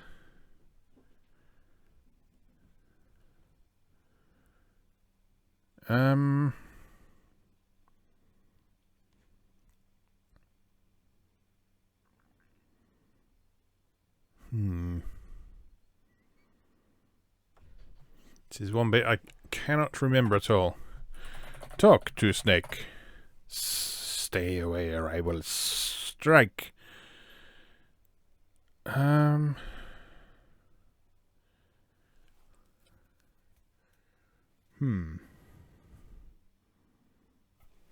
this is the one bit I can't remember. How annoying.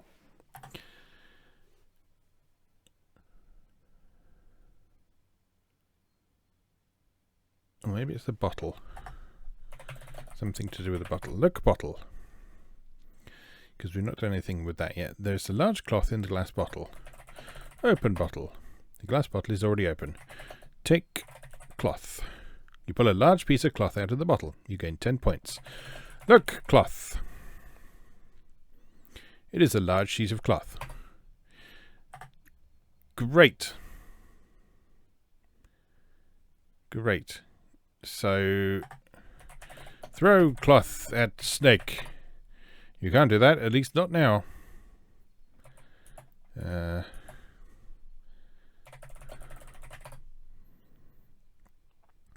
glass bottle is empty. Throw bottle at snake. You can't do that, at least not now.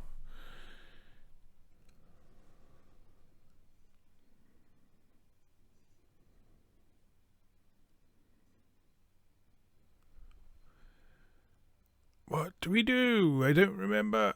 And I'm not entirely sure I'm not missing an item we need. Because nothing there seems to make sense. So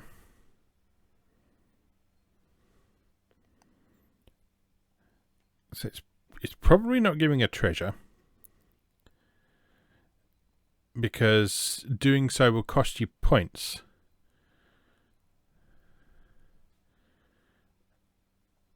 And it's generally assumed that you should be able to get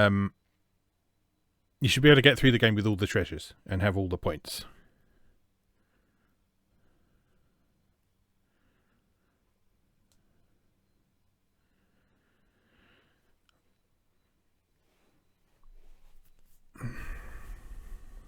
Mallet and stake is for something else later.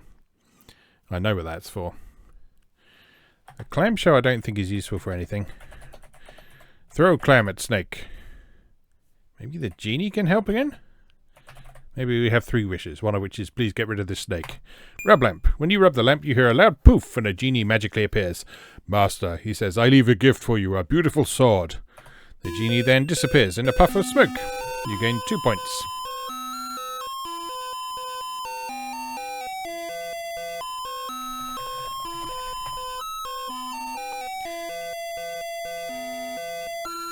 The shining sword is not incredibly large, but it is very sharp. It has a snake carved into the bronze handle. Now, remember what I said earlier about this game gives you more points for finding non-violent solutions to problems.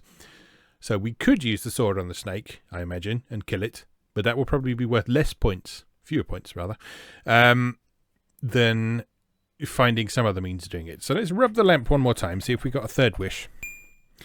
Using a sleeve as a cloth, you rub the lamp, causing the genie to appear again. Master, he says, I leave a gift for you, a leather bridle.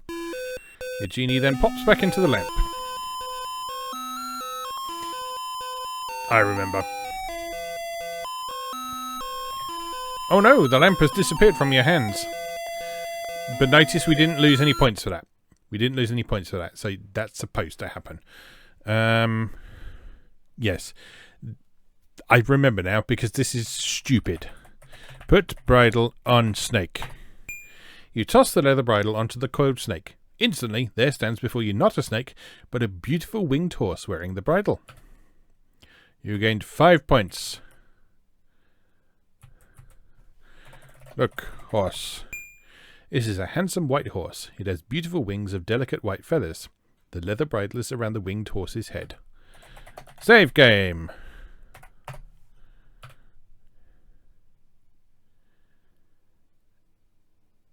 Right, I don't think we want to ride him yet, because I think that's how we get back down. Because if you look, we don't have the magic carpet anymore. Okay, so I think we leave him there for the moment.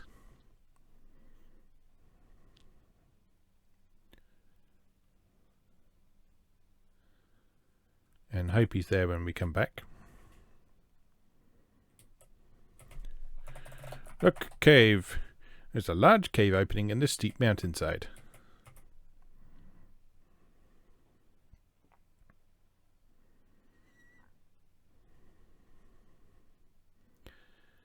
And there's another key.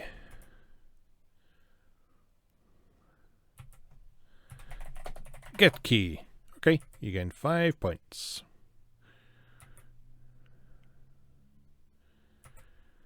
Now, hopefully our friend the horse will still be there. I don't see how he couldn't be, because there's no way of getting past the stake without throwing the bridle on it, so other than killing it. In which case, how do you get back down then?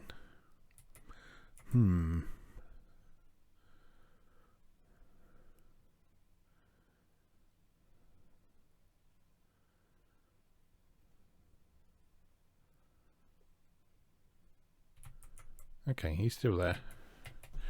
Ride horse.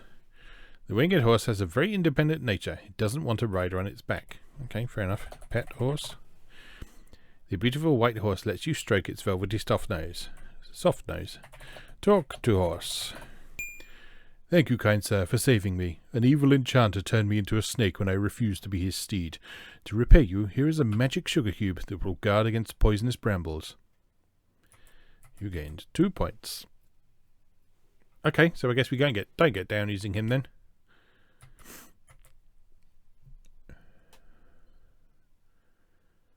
But we don't appear to have the magic carpet anymore either. Can we just ride carpet again? Oh, we can. Okay. So it didn't appear in our inventory, but it's still there. It's just part of Graham now.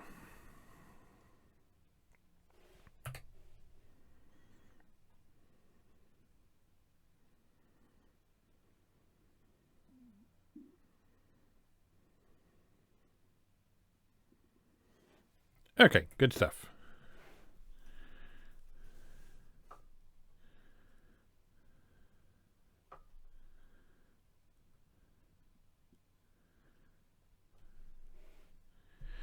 So let's go across the bridge again, unlock next door, and get our final quest.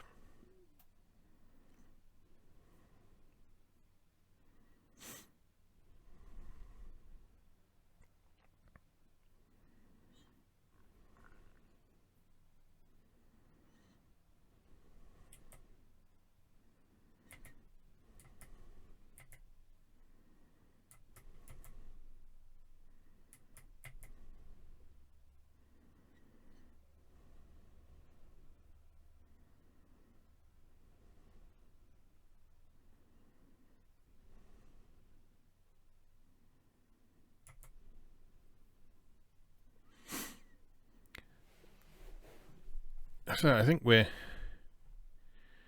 making good time.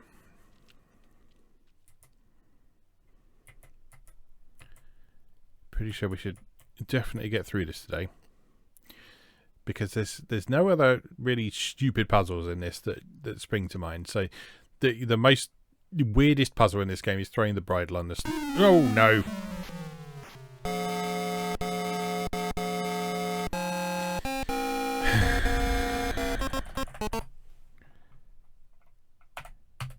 Bollocks. I even moved over to the left of the screen so that wouldn't happen, and it did. Never mind.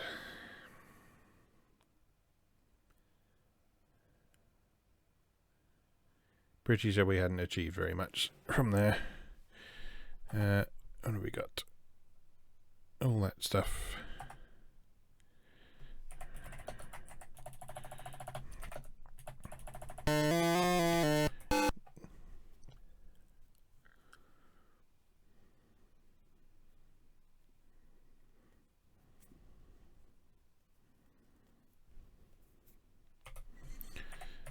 Alright. Rub lamp. Magic carpet, yes. Rub lamp.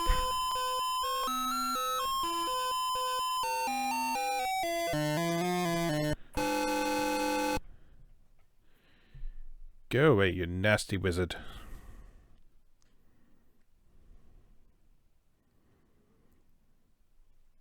Alright, can we just get all the stuff now? Yes, we can. We just have to wait for his little animation and tune to play.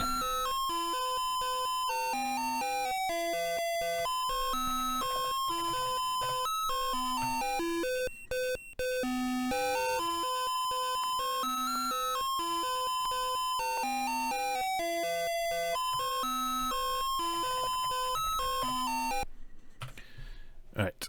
Ride the carpet.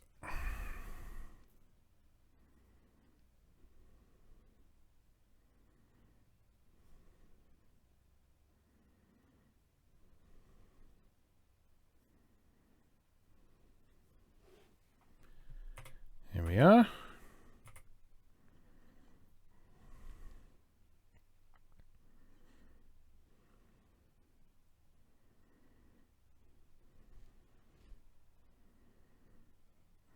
Look out, there's a poison a snake. Put bridle on snake. Talk to a horse. Yes, thank you, Sugar Cube. Very good. Bye. He doesn't want to be ridden, but he's wearing a bridle. I don't know. Like I said, it's one of those things. You don't ask why too much. You just do it because it's adventure game logic. Horses wear bridles. Therefore, you put a bridle on a thing you want to turn into a horse. Obviously. Even if it doesn't want to be ridden. Get key. Save game.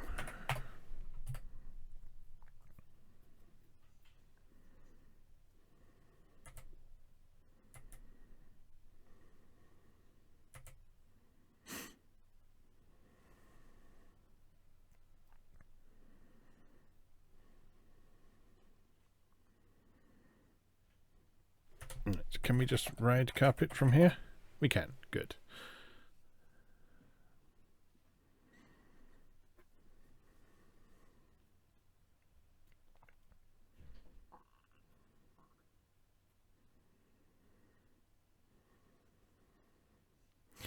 But we have to go through every interim screen in the meantime. Immersion. Or something.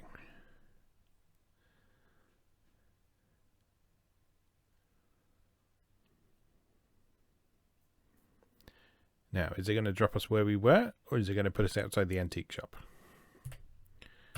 Let's find out together.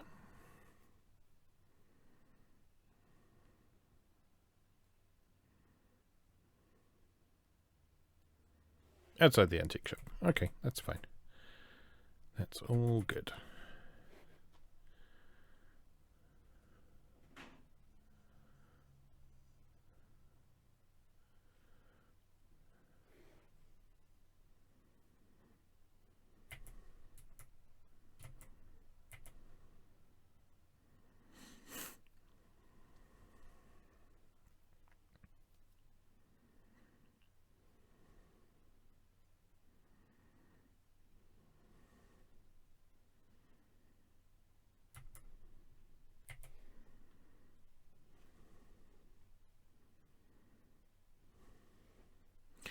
Right, this time don't fall down the bloody hole. Because that leads to death. In fact, you know what? Let's be safe. Let's go north from here.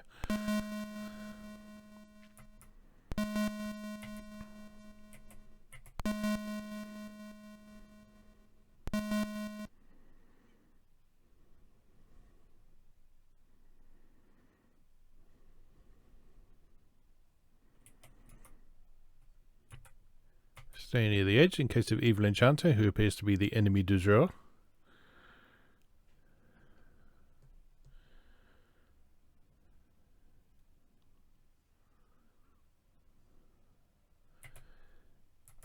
And time to cross the old bridge again.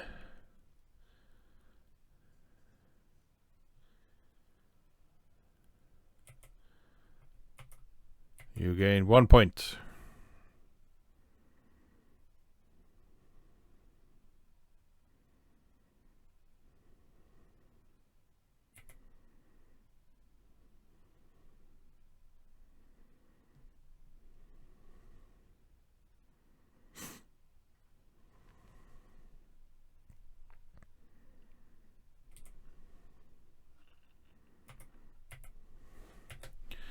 Unlock door.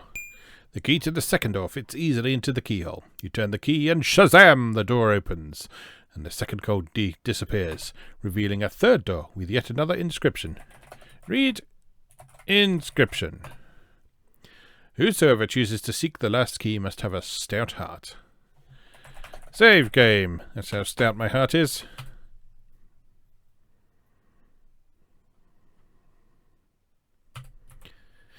Right, I think I know what we need to do now.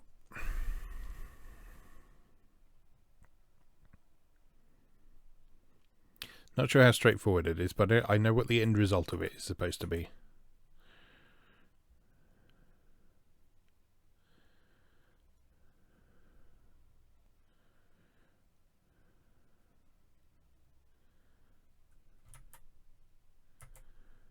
Right, over the bridge. You gained 1 point. Right, now where are we? So we want to go south from here.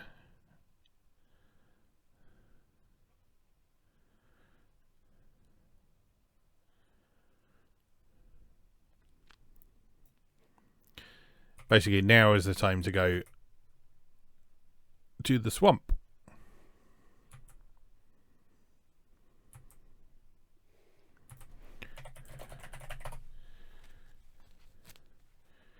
It appears to be an ordinary tent stake. Don't know if we need to, like, bless it or anything. Because, spoilers, what we're going to do is we're going to go find Dracula and kill him.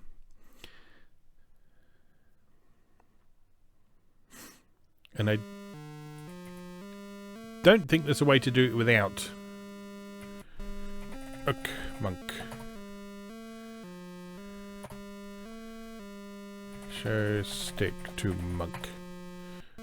Give stick to monk. No? Okay, fair enough.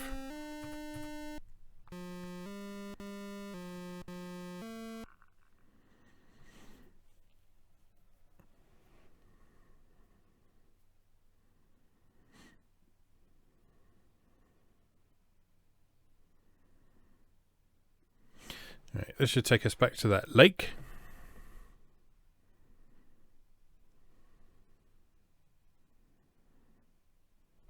There it is.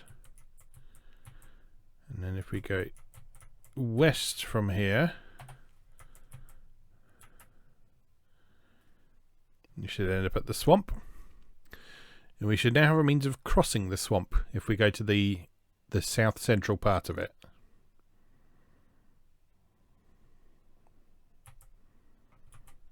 So again, let's stick by the edge of the screen just in case old enchanter decides to show up. There is an evil wizard who's the central antagonist of most of King's Quest 3. I don't know if he's supposed to be the same evil enchanter, but they certainly dress very similarly. I don't think there's any real sort of confirmation anywhere that the evil enchanter is the same as this nasty wizard from King's Quest 3, but I thought it was an interesting theory.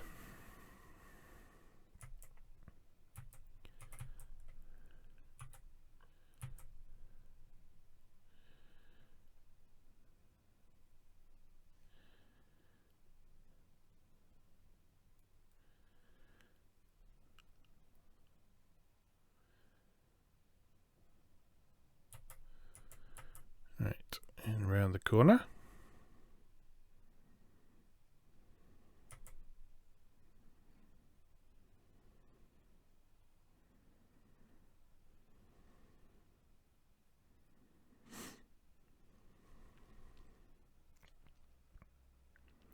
There we go. Right, save game.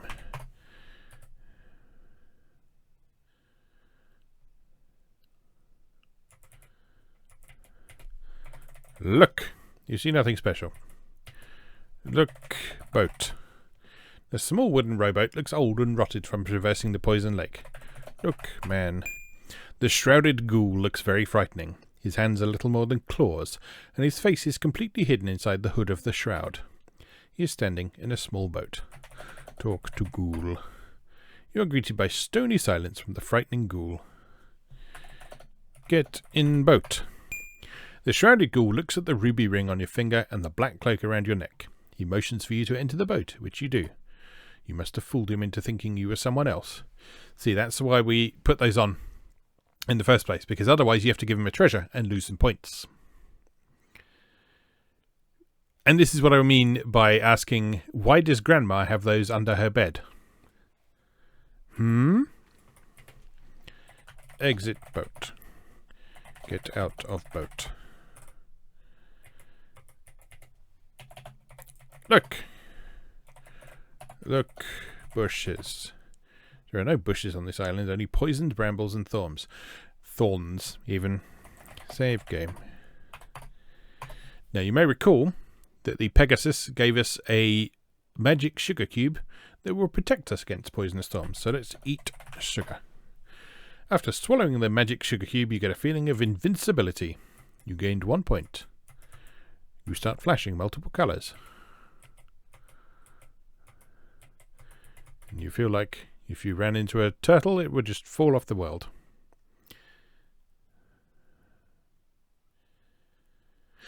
Okay, so this is Dracula's castle. This Dracula just lives there. There are 2 spooky ghosts guarding the door of the gloomy castle.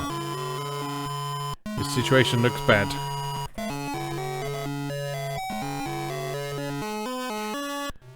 These ghostly apparitions guard an evil being lurking within the castle walls.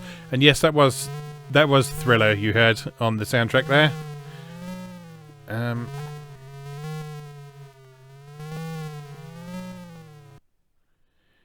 What do we do with... Oh, the carpet is in their inventory. It just says carpet, not magic carpet. That's why I didn't see it. Too blind for looking, as it were. Alright, how do we get past the ghosts? I don't know. Dance? Or do we just have to nip past when they're not there?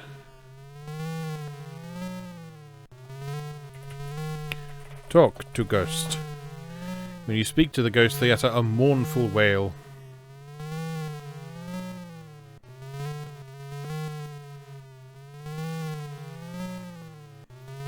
Okay, this is another bit I don't remember. Do they kill us? I have a feeling they just kill us. So let's just save again. Because I can't remember if I saved on this screen or not. I suspect they will kill you. But let's just make sure. Yep. Oh, the 2 spirits are fooled by the black cloak and the large ruby ring that you are wearing. They slowly float away. Maybe you remind them of someone else. Okay, that was easier than I thought it was going to be. So basically, by wearing the black cloak and the ruby ring, they think we are Dracula.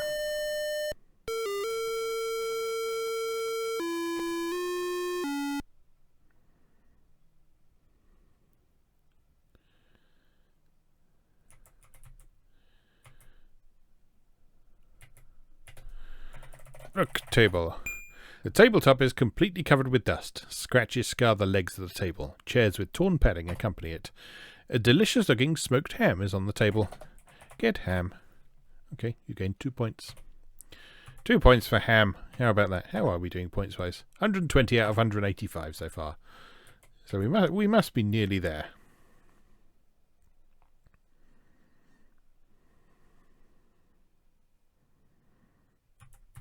Oh, it's dark. Look. These stairs are narrow and slippery. Both sides slope away, precipitously. A foul stench wafts up to you from the gloomy darkness into which the stairs descend. Okay, I'm guessing we need some sort of light source before we go down there. Because this is a Sierra game, and dark rooms tend to lead to death. Again, just like most traditional adventure games. Although it's not quite as mean as some, where walking into a dark room means you can't get out of the dark room, and you then just die just for having stumbled into the dark room in the first place.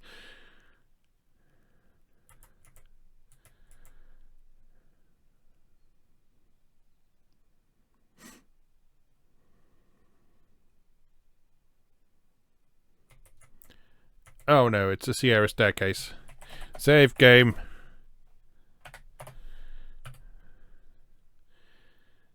Alright. This is probably going to be the most challenging part of this game. There is a ramp spiralling up towards the top of a gloomy tower. A torch blazes on the wall. I think we probably want that torch, don't we? At least we got a wall we can bump into. Get torch. The torch is firmly attached to the wall. Try as you might, you cannot budge it. Okay, fair enough. We won't take that torch then. There's probably something else we can use instead. Hopefully, anyway.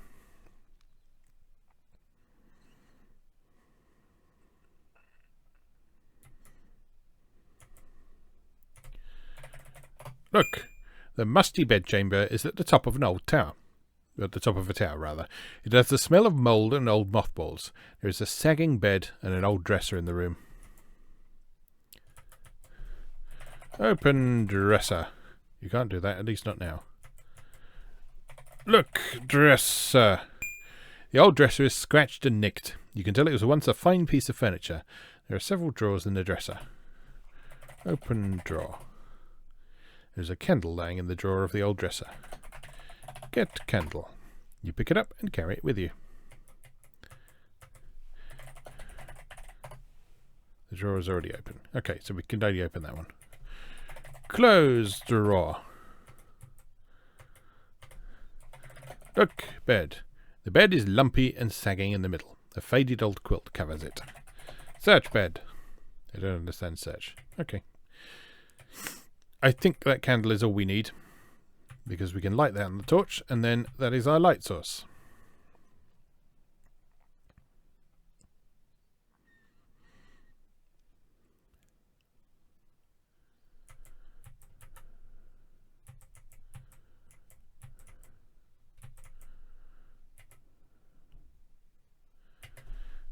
Light candle with torch. You hold your candle up to the blazing torch. It catches. Your candle is now lit.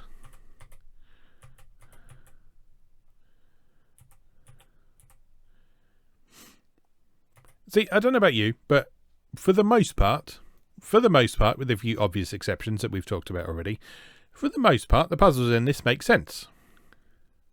You've got a candle, you need to light it. There's a flaming thing, so you light it on the flaming thing. There's a dark room. You need a light source, so you use the candle. I hope, anyway. Let's just save a game, just in case. I can't remember what we got up to. Let's save it in G for now.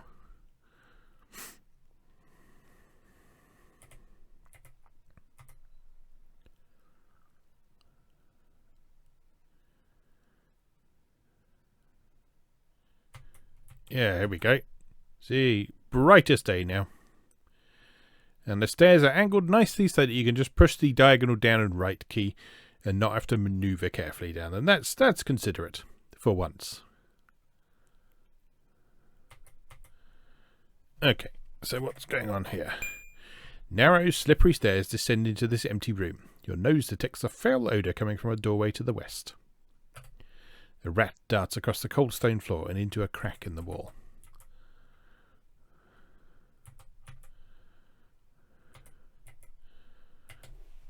Look, crack. I don't understand. You just said crack. Look, hole. You see nothing special. Look, rat hole. Look, rat hole. You don't see a rat, but you hear scurrying sounds coming from the cracks in the wall. Look, wall. I don't understand wall. No, fine.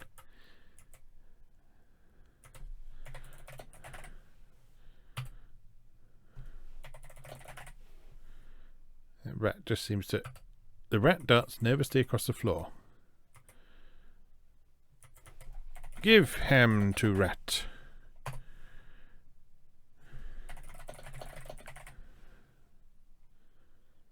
Hey, ratty, ratty, ratty, ratty, ratty. You're not going to come back now, are you? Come on.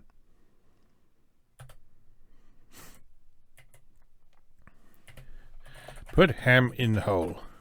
There is no reason to do that. Drop ham. There is no reason to do that. That rat seems to me like it should be important, but I guess it isn't. I guess he's just there.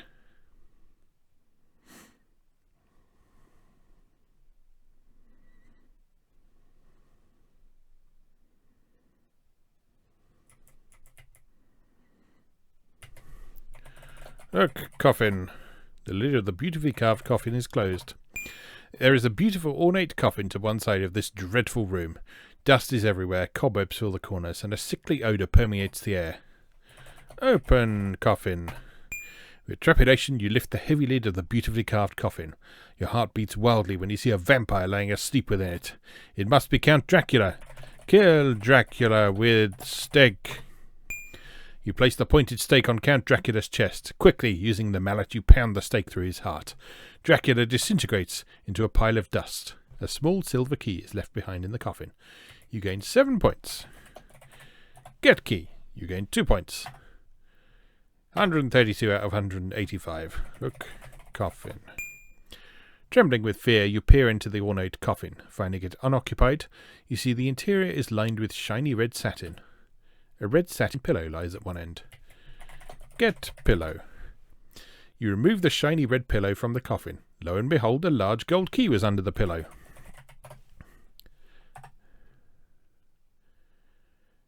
Oh, interesting. We got a gold key and a silver key now. Look, silver key. It is a shiny silver key. Look, gold key. It is a shiny gold key. Great, thanks.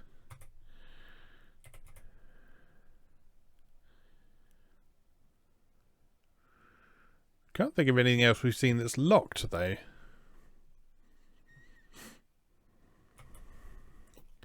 Must be something we can do with this rat.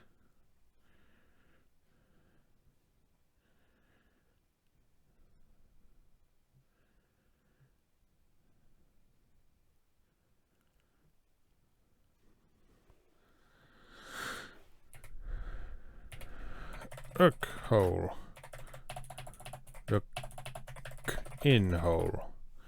You can't do that, at least not now. Okay, I guess there really is nothing to do with him then. If I'm missing some points at the end of this game because of that bloody rat, I'm not going to be happy.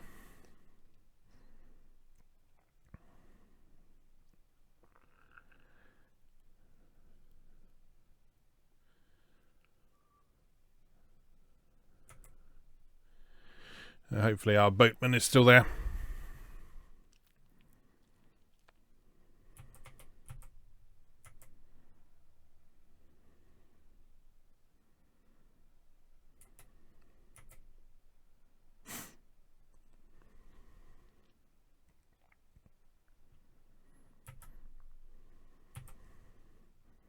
This castle's basically mine now, because, you know, I killed the occupant. Doesn't seem like it's been kept in particularly good condition, though. And his bed's all lumpy and horrible.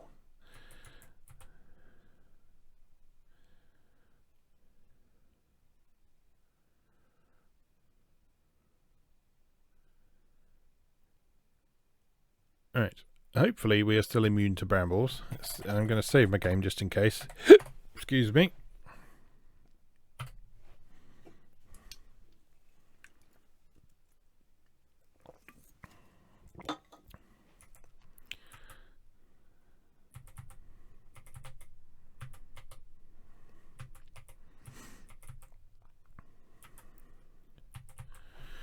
Get in boat. You climb into the decrepit rowboat, and the shrouded fiend paddles across the toxic lake to the shore.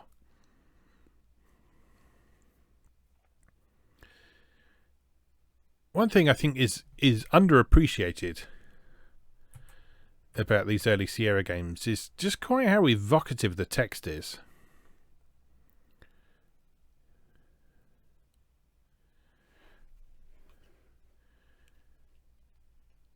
It's like people take the piss out of the way games are written, but I think the writing in King's Quest games is really nice.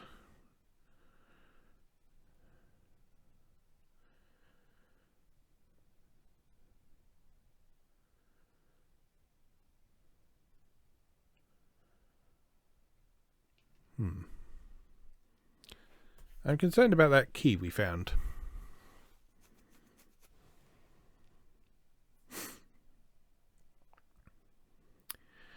I feel like we should do something with that, and it's probably something in Drek. Oh, he's gone. He's gone. Restore game.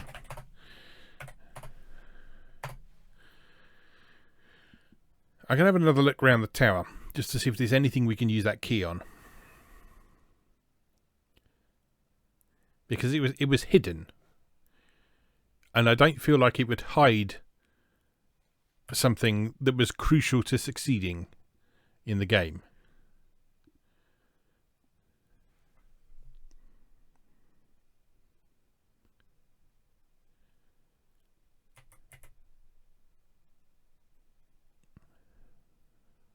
So there's got to be something else. There's got to be something we can unlock with that key somewhere in this castle.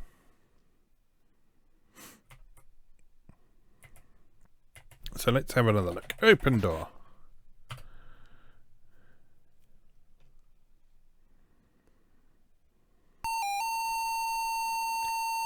Yes, very good.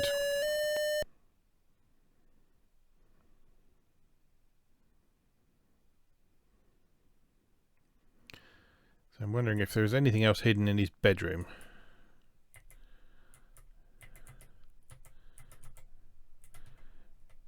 Because it made a big deal about there being a whole dresser. And then we only opened one drawer.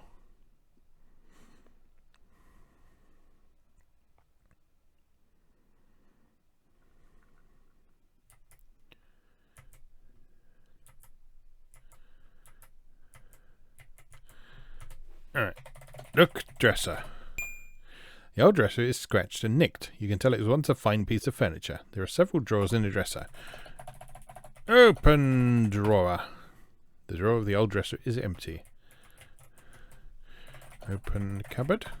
You can't do that, at least not now. Okay. Look, bed. The bed is lumpy and sagging in the middle. A faded old quilt covers it. Get quilt. The quilt is old and tattered. You wouldn't want it. Move quilt. You can't do that, at least not now. Look under bed. You can't do that, at least not now. Open quilt. You can't do that, at least not now. Search quilt. Look quilt. You see nothing special. There's nothing here. There's nothing here.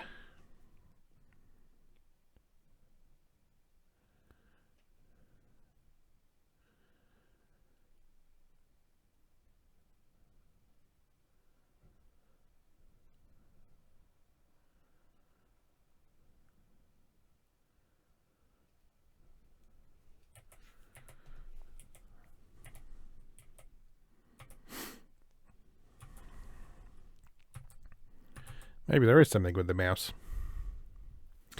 Maybe. Let's go back and have another look.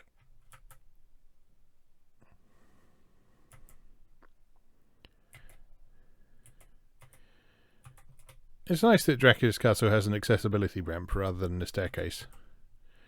It's very considerate of his visitors.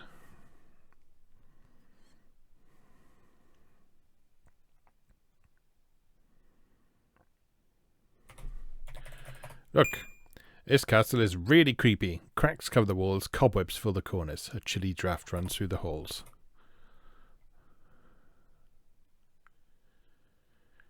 Nothing immediately jumps out at me, though. Literally or metaphorically.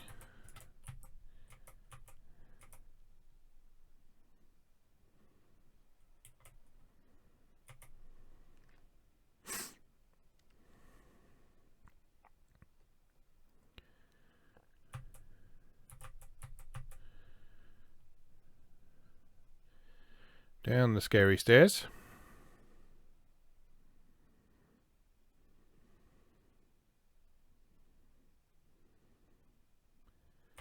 I wonder if there is anything over here.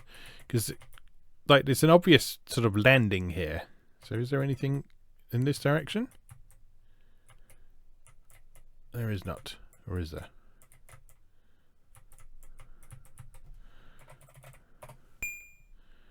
Narrow, slippery stairs descend into this empty room. Your nose detects a foul odour coming from a doorway to the west.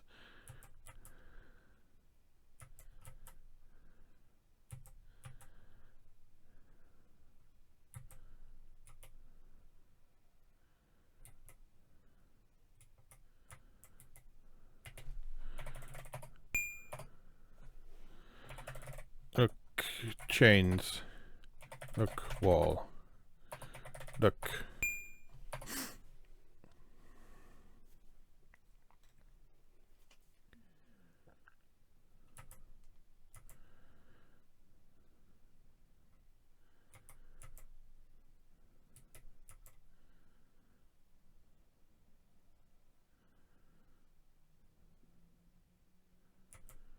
Nothing else in there.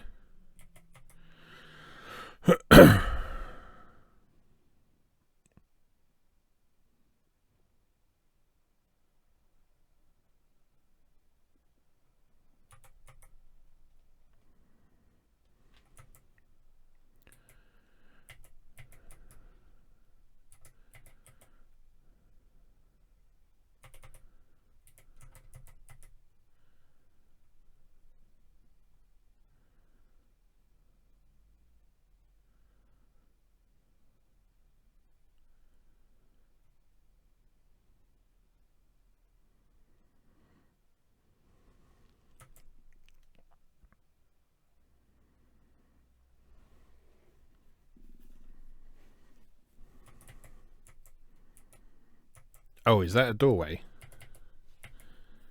That's a bloody doorway, isn't it? Right. I thought it was like a window that had been blocked off, but no, it's a doorway. It's another Sierra staircase. Let's save our game.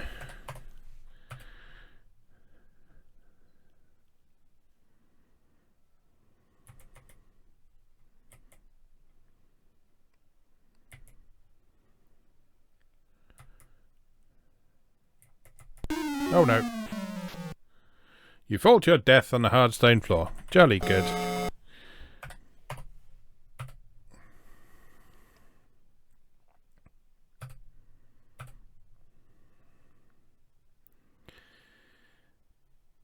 Oh no, I hate these. Right, let's go back to normal speed. AKA pretty slow. And just take it very carefully.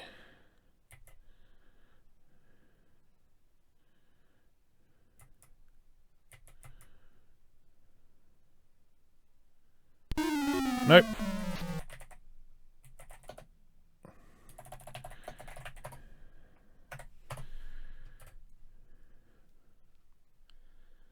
How the hell did you do that?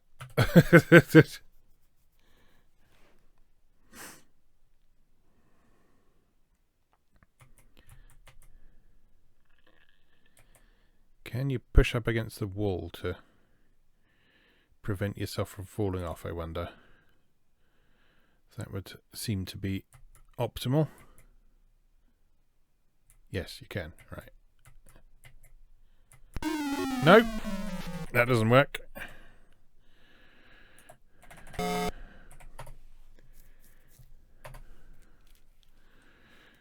Oh my.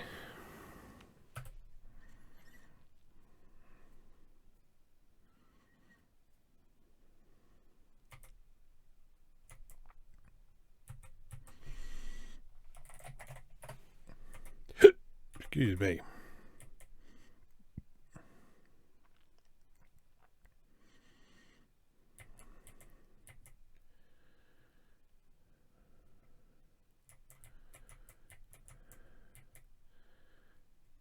So how do you do this then?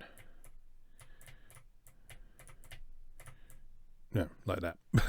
Yeah, you don't have to go that much far up the bit that's angled funny. What am I looking at? Okay.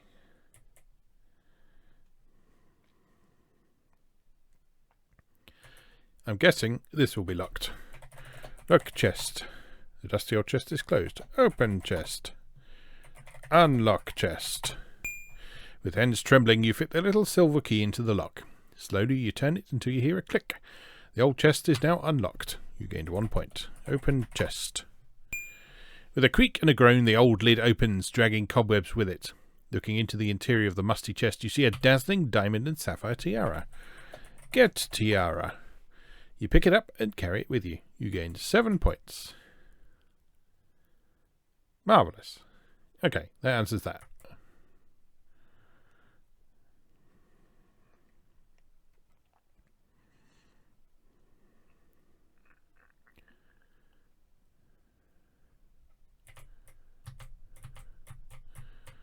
Right, very carefully down the stairs. There we go. See, easy when you know how.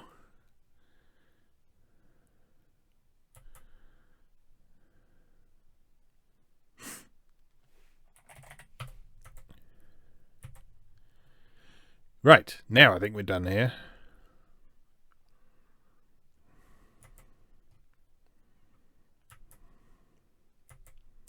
I feel like we should have done something at the monastery, because that seems like too prominent a location for nothing to happen in.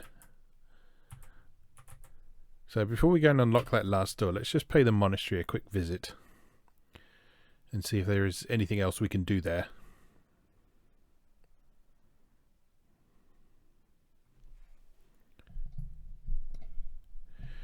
Because I don't want to be missing stuff. Not that like missing stuff in this is super important or anything. Because, you know, it's not as if you get like a major cutscene or something, or miss out on recruiting a character or something, but you know, it would be nice to see exactly how high we can score. Save game.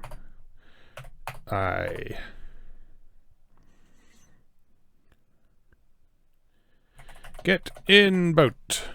You climb into the decrepit rowboat and the shrouded fiend paddles across the toxic lake to the shore. Right. Now we're on the way.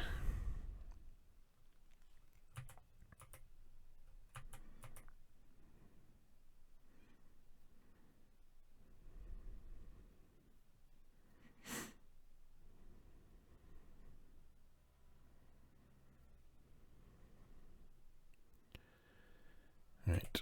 Round the corner of our old friend, the poisoned lake. A poisonous lake. Oh dear. I only ever played King's Quest V on the floppy disk version, so I didn't learn about the atrocious voice acting until many years later. But oh god, Cedric the Owl, borderline unlistenable. I have a lot of patience for a lot of things, but Cedric the Owl, I can't deal with him. I really can't. I think he's not a bad character or anything like that. It's just the way he's voiced in the CD-ROM version is just so bad. That yeah, I think if I revisit King's Quest V at any point, it will almost certainly be with the speech turned off.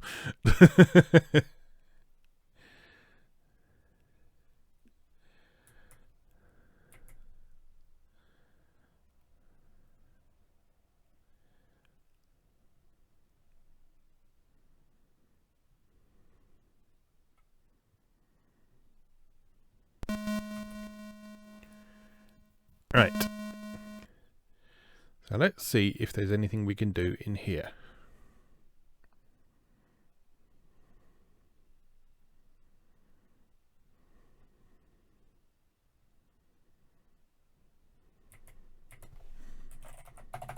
Open. Open door. God, my typing's getting worse the longer we play for. 2¼ hours we go so far.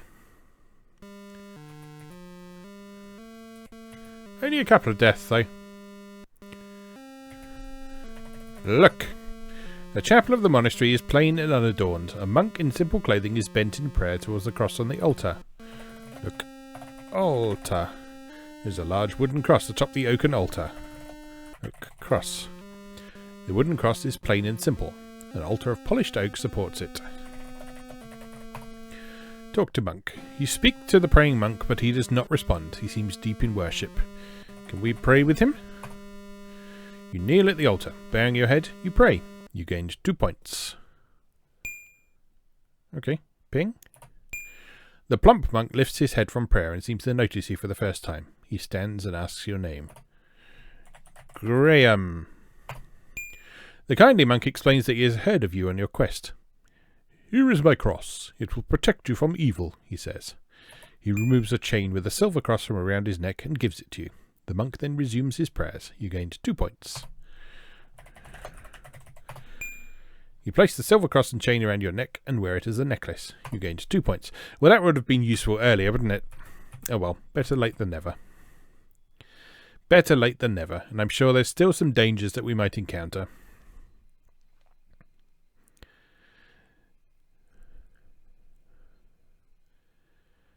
But we must be... Yeah, only like 34 points to go. Save game. And I think it's finally time to go through the big scary door. Or the slightly smaller scary door.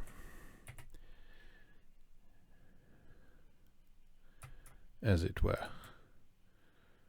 Right, don't fall down the chasm, Graham. Giving you plenty of room, don't fall down the chasm.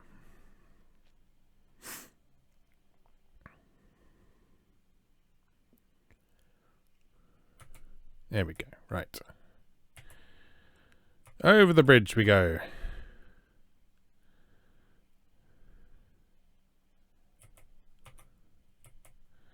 You gained 1 point.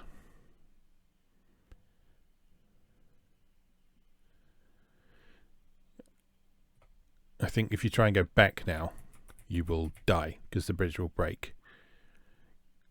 Because like I say, I'm pretty sure you have just enough times going across the bridge to be able to solve the game and no more.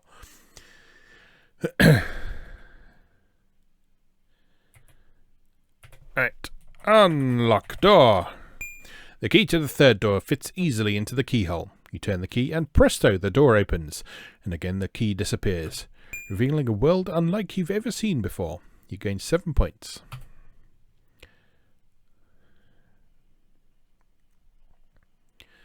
So we're now going to strange, trippy other dimension.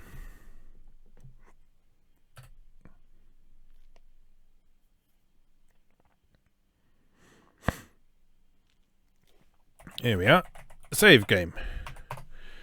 Seems like a good time to save. So where do we go from here? Can we go south?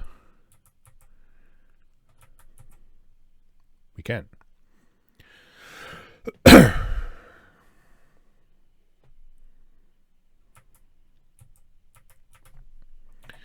Look, the sand on the sparkling beach is a deep blue. The bright sunlight from a gorgeous pink sky dances across it. Cliffs tower above the beach. Okay, doesn't look like anything to do here. So north it is.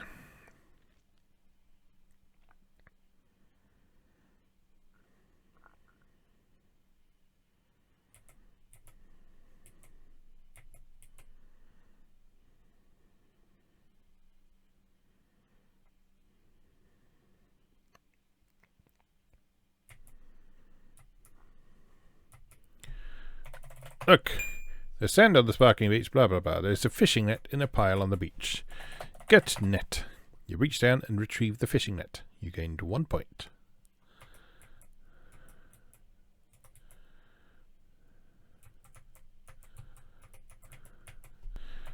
Look, waterfall. The lavender waterfall tumbles down from the towering blue cliffs.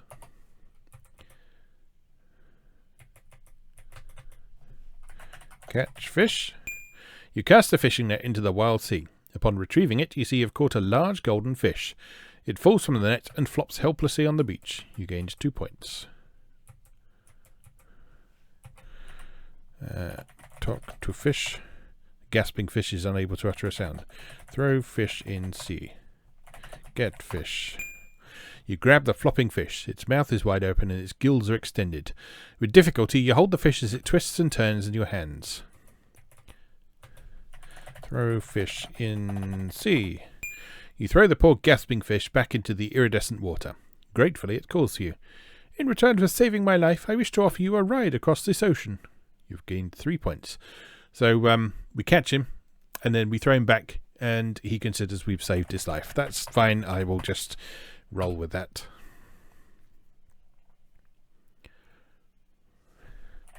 Ride fish. Sploosh.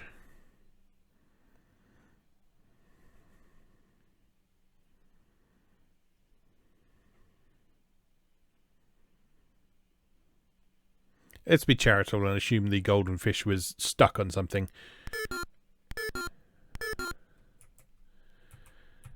Okay, where are we now?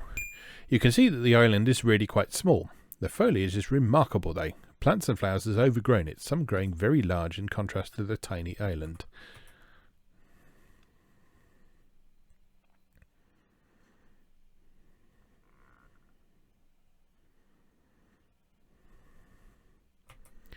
A glint of metal catches your eye. You look towards the direction of the glint and see an amulet lying on the ground. You feel a sudden tingling sensation. Could it be that the effects of the sugar cube have worn off? Get amulet. You gain 3 points. Look, amulet. You examine the amulet. It is made of bronze that is tarnished with age. A tiger's eye stone is embedded into the front. You turn the amulet over and see the word home engraved on the back.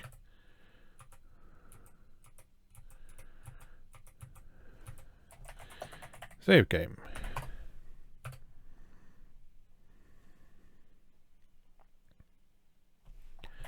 Okay, where amulet? You can't do that, at least not now. Okay. I'm going to go ahead and assume that that is what gets us back home. With our bride-to-be in tow, I'm sure.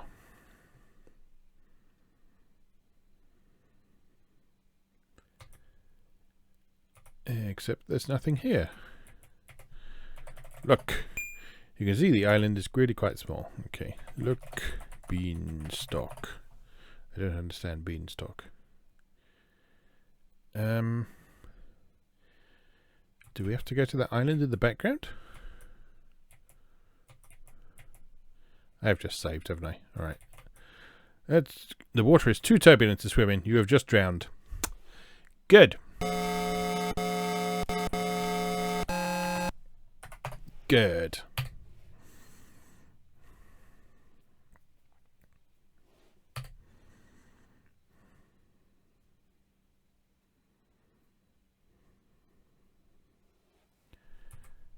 Okay, can we go south? We can go south. Okay, so the island isn't quite as small as it might have initially appeared to be. Oh, hello. Big tower. I wonder if there's a lady at the top of it.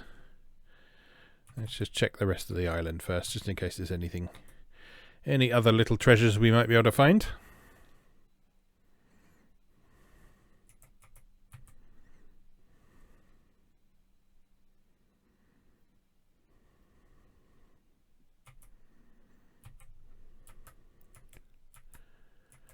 Nothing much going on here.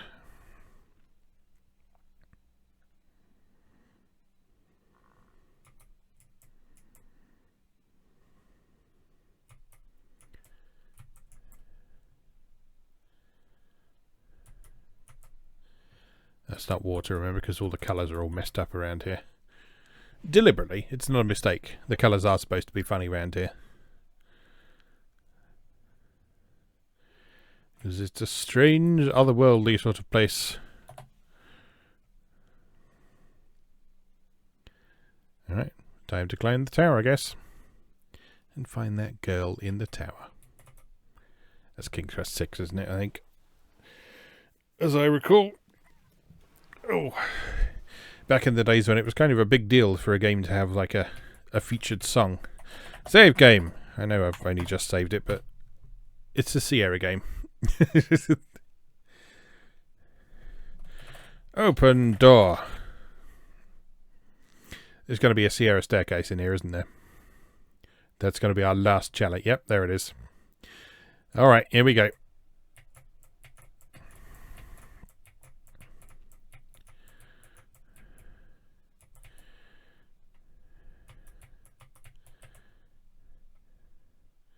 Okay, it was fairly generous for once. Oh, but there's another screen of it.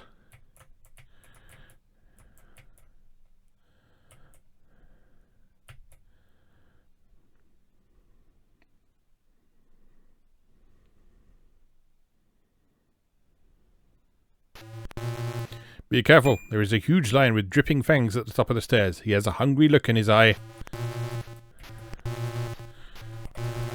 Look, lion. This is the biggest lion you've ever seen. He could eat you with 2 bites of his powerful jaws. His tail thumps repeatedly on the floor.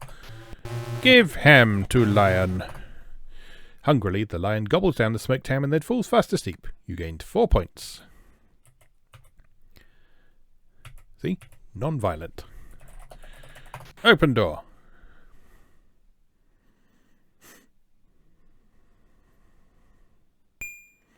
You have found her, the girl from the magic mirror. She's even more beautiful than you had imagined. You gained 5 points. Look, girl. She's even more lovely than she appeared in the tourist guide. Her long auburn hair tumbles in luscious waves down her back. She has the bluest eyes you've ever seen and soft, creamy skin. Delightful, Graham. Talk to a girl. My name is Valenice. What is your name? Graham. Oh, Graham, I'm forever grateful to you. Kiss, girl. You tentatively embrace the beautiful girl. Your lips meet hers and you are both in ecstasy. This was well worth playing the game for.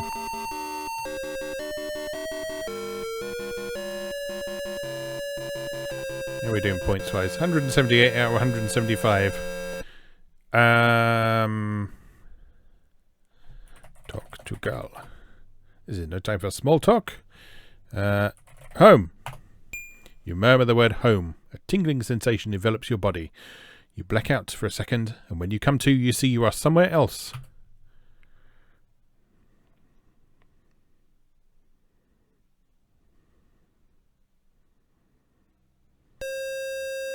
Congratulations, King Graham. You have won the hand of beautiful Valenice.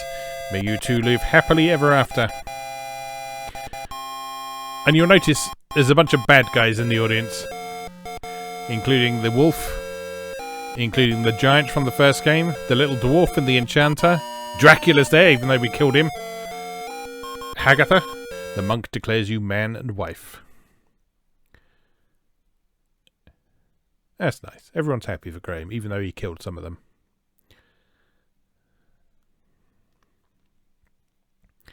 If you've enjoyed this game, please ask your dealer about availability of King's Quest 3 to air as human. To really foul things up takes a computer. Thank you from the King's Quest development team. Ken, Roberta, Sol, Jeff, Chris, Doug, blah, blah, blah, blah, blah. Dale, Debbie, Larry, and Alfredo. No mention of Annette Childs there, I don't think. Nope. No Annette in there. And we're done, I think. 181 out of 100, possible 185. So I missed something. I don't know what, but I'm happy with that. That's near enough. It's near enough. So that was King's Quest 2, Romancing the Throne. Yeah, I enjoyed that. I know it's silly.